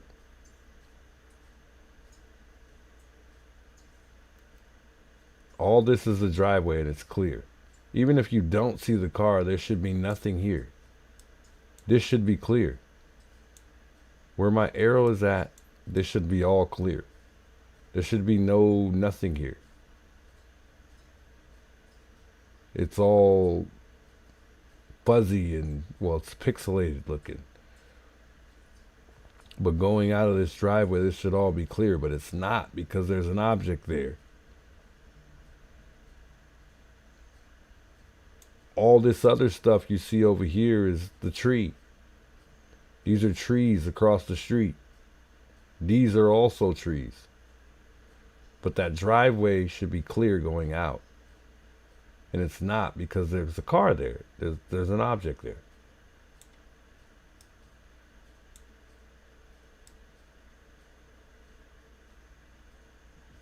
The dark thing next to the arrow is a car. So he's pointing out, I'm guessing you're pointing out this little dark thing over here.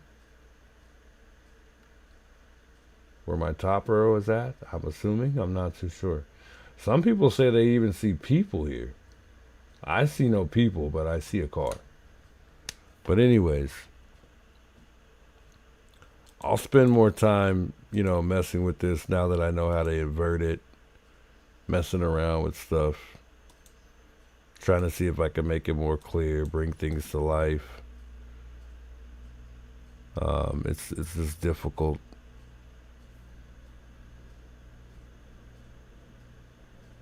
But it's fun, messing with the lightings, trying to figure stuff out.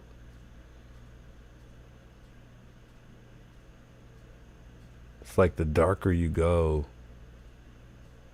the more I see.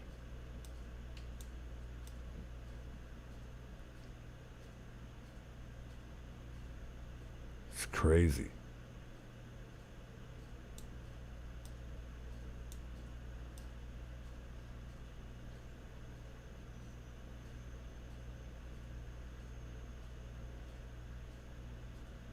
I would love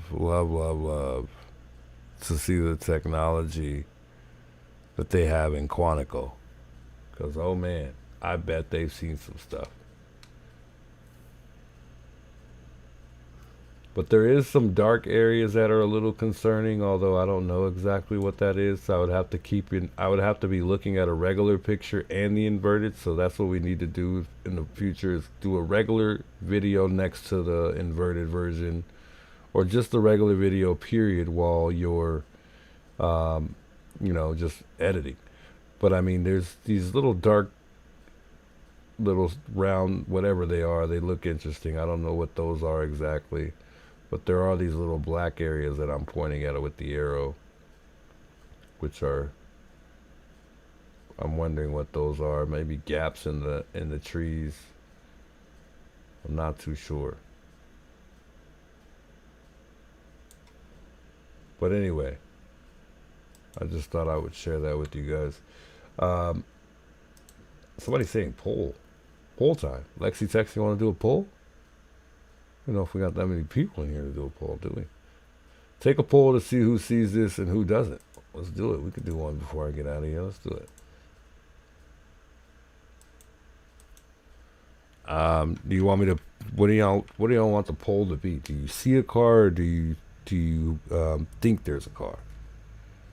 It's two different ways to do it, I guess.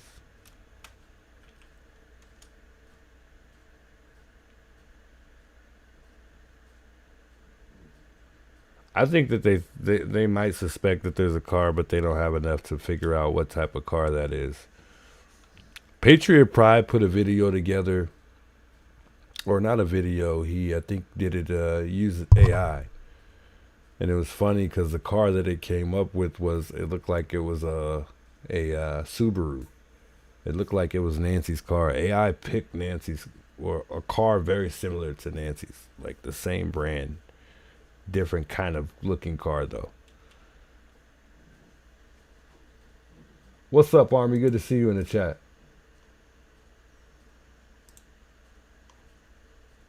Tori Birch says, I finally see it. See what I'm saying? And that's all it takes is for us to mess with some of the settings. That's a car. There's no doubt in my mind that's an object. I know exactly how that driveway ends. I've been there multiple times. I know exactly. There shouldn't be anything in the driveway. It should be clear. literally going out the driveway, just like it's clear. You see, you know, and I get it. There's a possibility that it could just be pixelated because it's harder to pick up what seems farther away. You know, maybe that's a possibility. But for me, I think the camera's quality is good enough to be able to see beyond that point. So, I mean, I think whatever that appears to be there is actually there. It picked it up.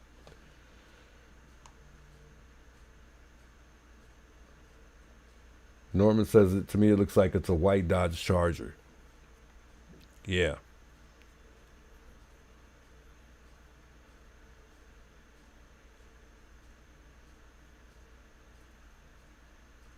Sky says if there's a car, the FBI knows what kind of car that is. But I mean, if they did, they should probably release it to the public, but they probably already have the car of interest that they want, and that could be a reason why they took Nancy's car in the first place. Because, you know, but I don't know if, I can't remember if they took her car before the video, though. But it still could be a reason why they kept it for as long as they did.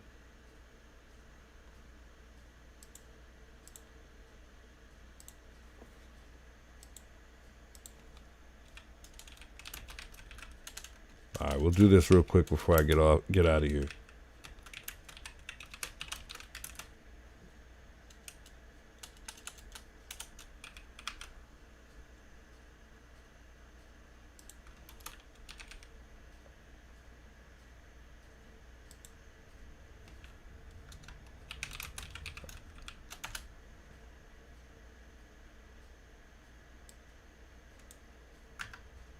Hold on. So do you see a car in the back? Do you see a car? I want to know what y'all think. So I can post this.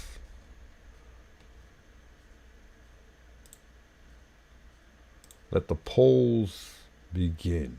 Let's weigh in.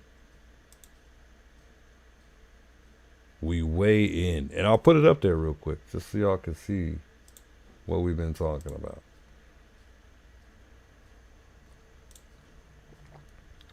Polls weigh in, and again, you know, this is the regular video from the FBI. This is not AI or anything. I just took the video, inverted it just like Monk did, and I was just playing with some of the settings here. And it might even be helpful if I do this. It might even be helpful if I just let it run in real time.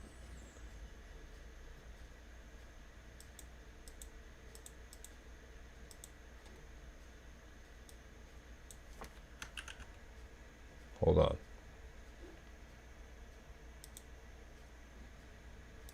Let me move this around real quick.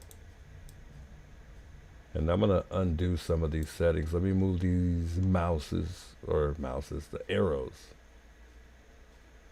for now. Actually, the arrows might be good. No, because I'm letting it play, so the car is going to move.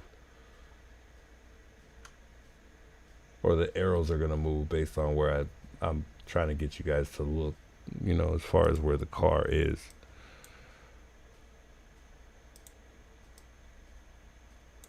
Let me make sure this is going to loop.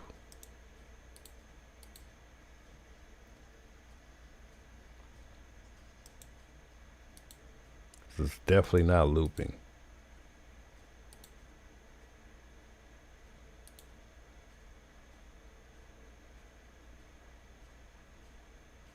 That's okay. We don't need it to loop.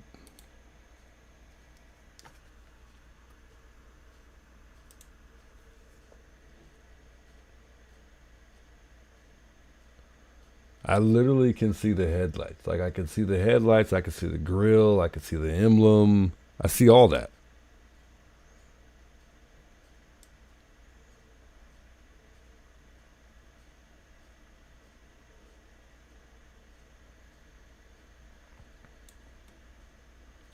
And here, we'll undo some of the settings so that way, because I did a whole lot of settings, or I messed with a lot of the settings.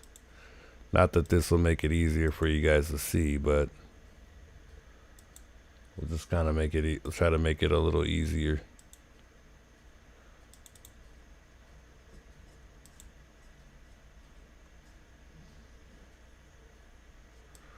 That one might have made it 10 times worse. But that's okay.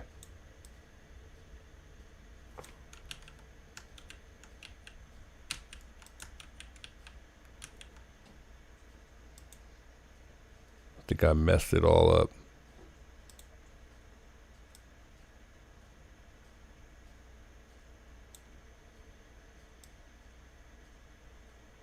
Oh yeah, we gotta mess with these settings because I didn't even know I could do all this.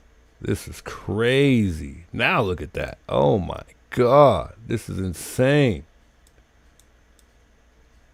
I might need to even just save this one. Wow. Oh my God.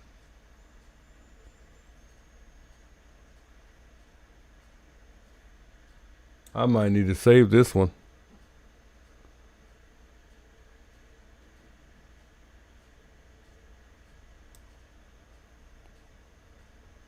That is crazy.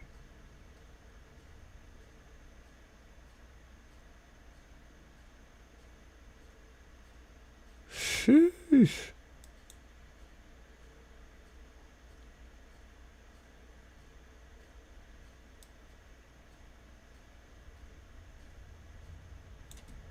Zoom in on that real quick.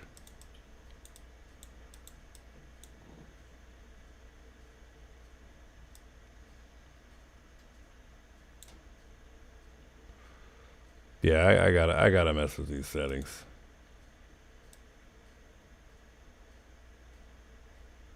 Look at that.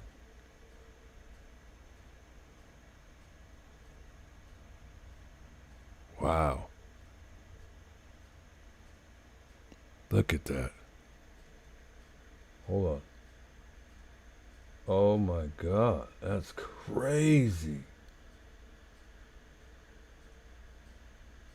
What the?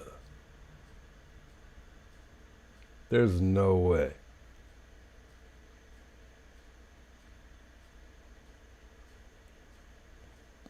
All right, we'll run it through while I'm doing that. Hold on. I'm gonna just keep playing with the settings here. Oh no, that looks terrible.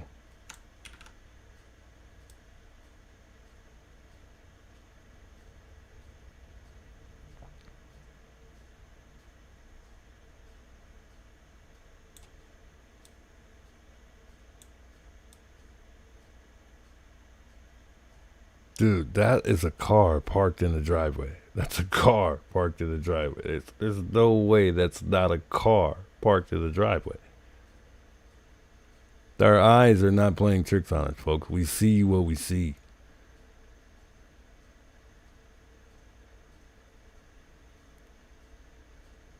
Remember, we were talking about the moon incident that we had. Remember, there was a moon little thing, you know, that I did as far as there being a moon theory. Let me get my arrow. Real quick. So, I'm going to put the arrow there. It's going to be tough to see because all this, that's the sign, okay? That was what we were confusing for car lights. That's the sign. So no more confusion on, you know, whether or not that sign is car lights or not. It's clearly the sign.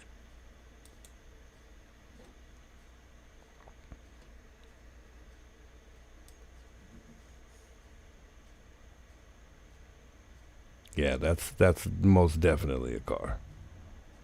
The question is figuring out what car that is. That looks like that's Nancy's car in the front of the yard. If you ask me, that looks like it could be Nancy's car.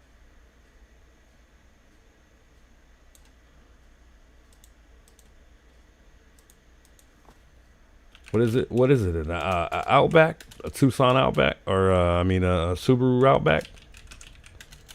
Kind of newer, 2022, 2021, somewhere around there.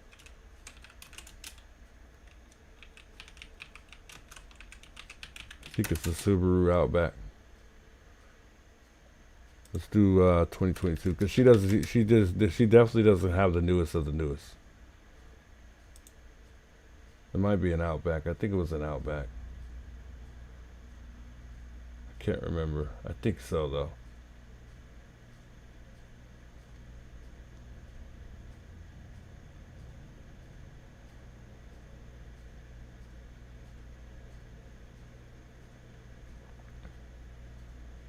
Trying to find a picture of that car sitting a similar way, sitting that way, almost the same way, just to kind of match up the lights a bit.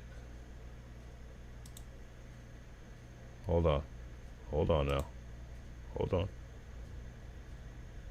The arrows are wrong. No, so the arrow is the sign. I put the arrow on the sign so we could stop the sign theory, because the sign was, a lot of people thinking that the sign was, I'll move the arrow so it doesn't confuse you.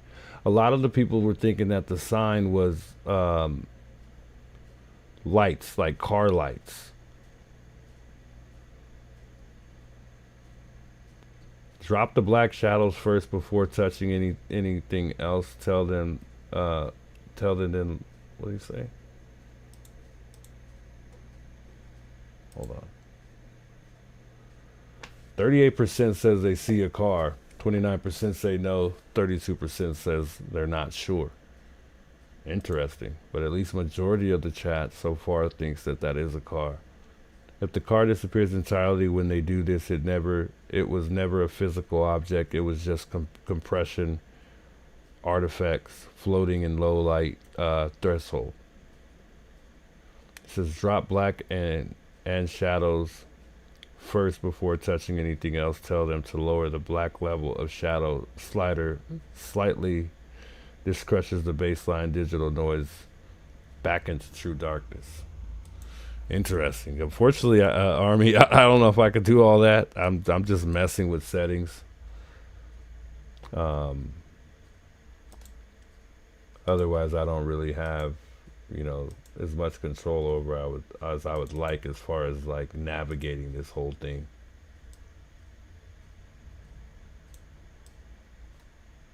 And I don't know. Those lights to me look very similar to, Nancy's car. I think I think her car was an Outback. The emblem's in the same place to me. The lights look like they could be very similar. Is there a chance Nancy's car was used that night, for this? Was the 2-minute gap someone just bringing back Nancy's car? Did they bring it in there, wipe it down real quick, and then get up out of there? Just a thought. Just a thought. For sure Nancy's car is going to have that clicker in there too.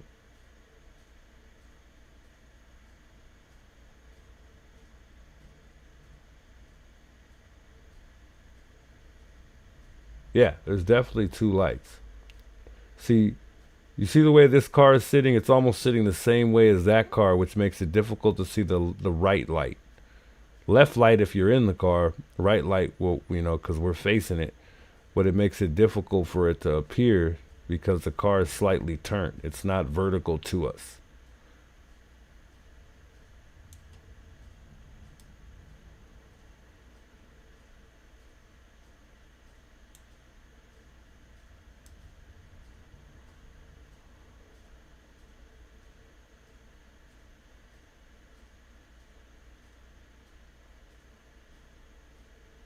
Yeah, we don't want that.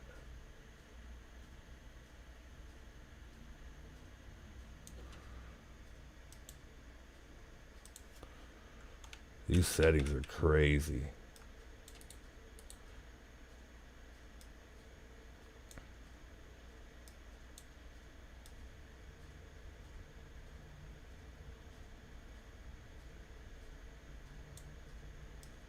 Anyways, chat, I gotta end it on this note here. I'll continue playing with settings come tomorrow. And then the days to go forward, obviously, I can't, there's only so much I could do on stream. I got to get off because your boy got to work in the morning. Much love those of you guys tuning in tonight, guys. I appreciate the love and support. It's been real. The company's been real. Much love, guys. I hope you guys have a great rest of your Sunday or Monday morning now. And good rest if you guys got work. I work in 3 hours, so I gotta get off here. But we'll try to look into it a little bit more as time goes on here. Much love though, guys. Big salutes those of you guys tuning in tonight. I'll see you guys in the next one, guys. Have a good night, folks.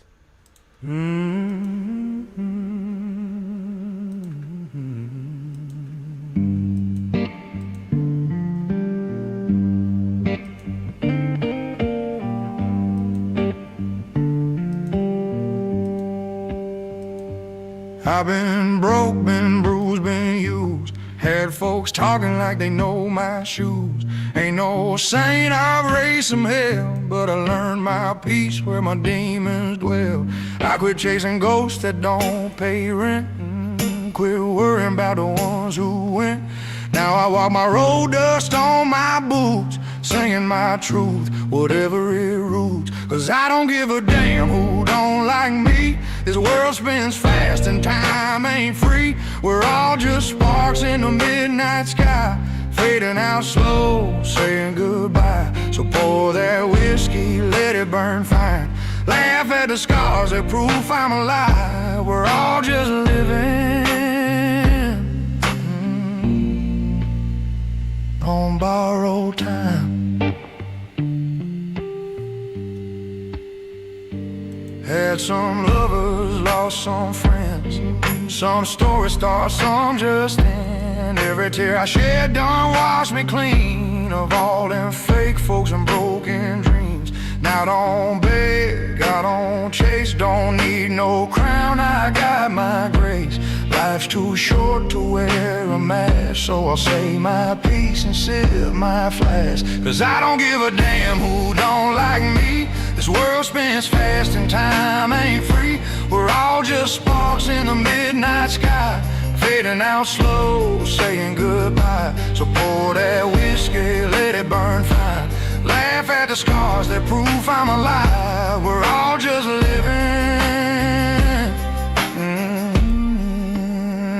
on borrowed time.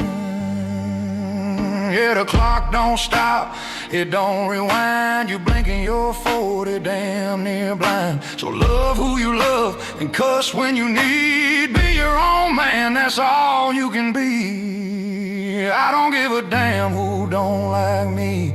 Made my peace, my soul set free. We're all just sparks in a stormy sky, burning out bright before we die. So raise that glass, let it hit just right. Here's to the truth and the dirt and the fight. Yeah, we're all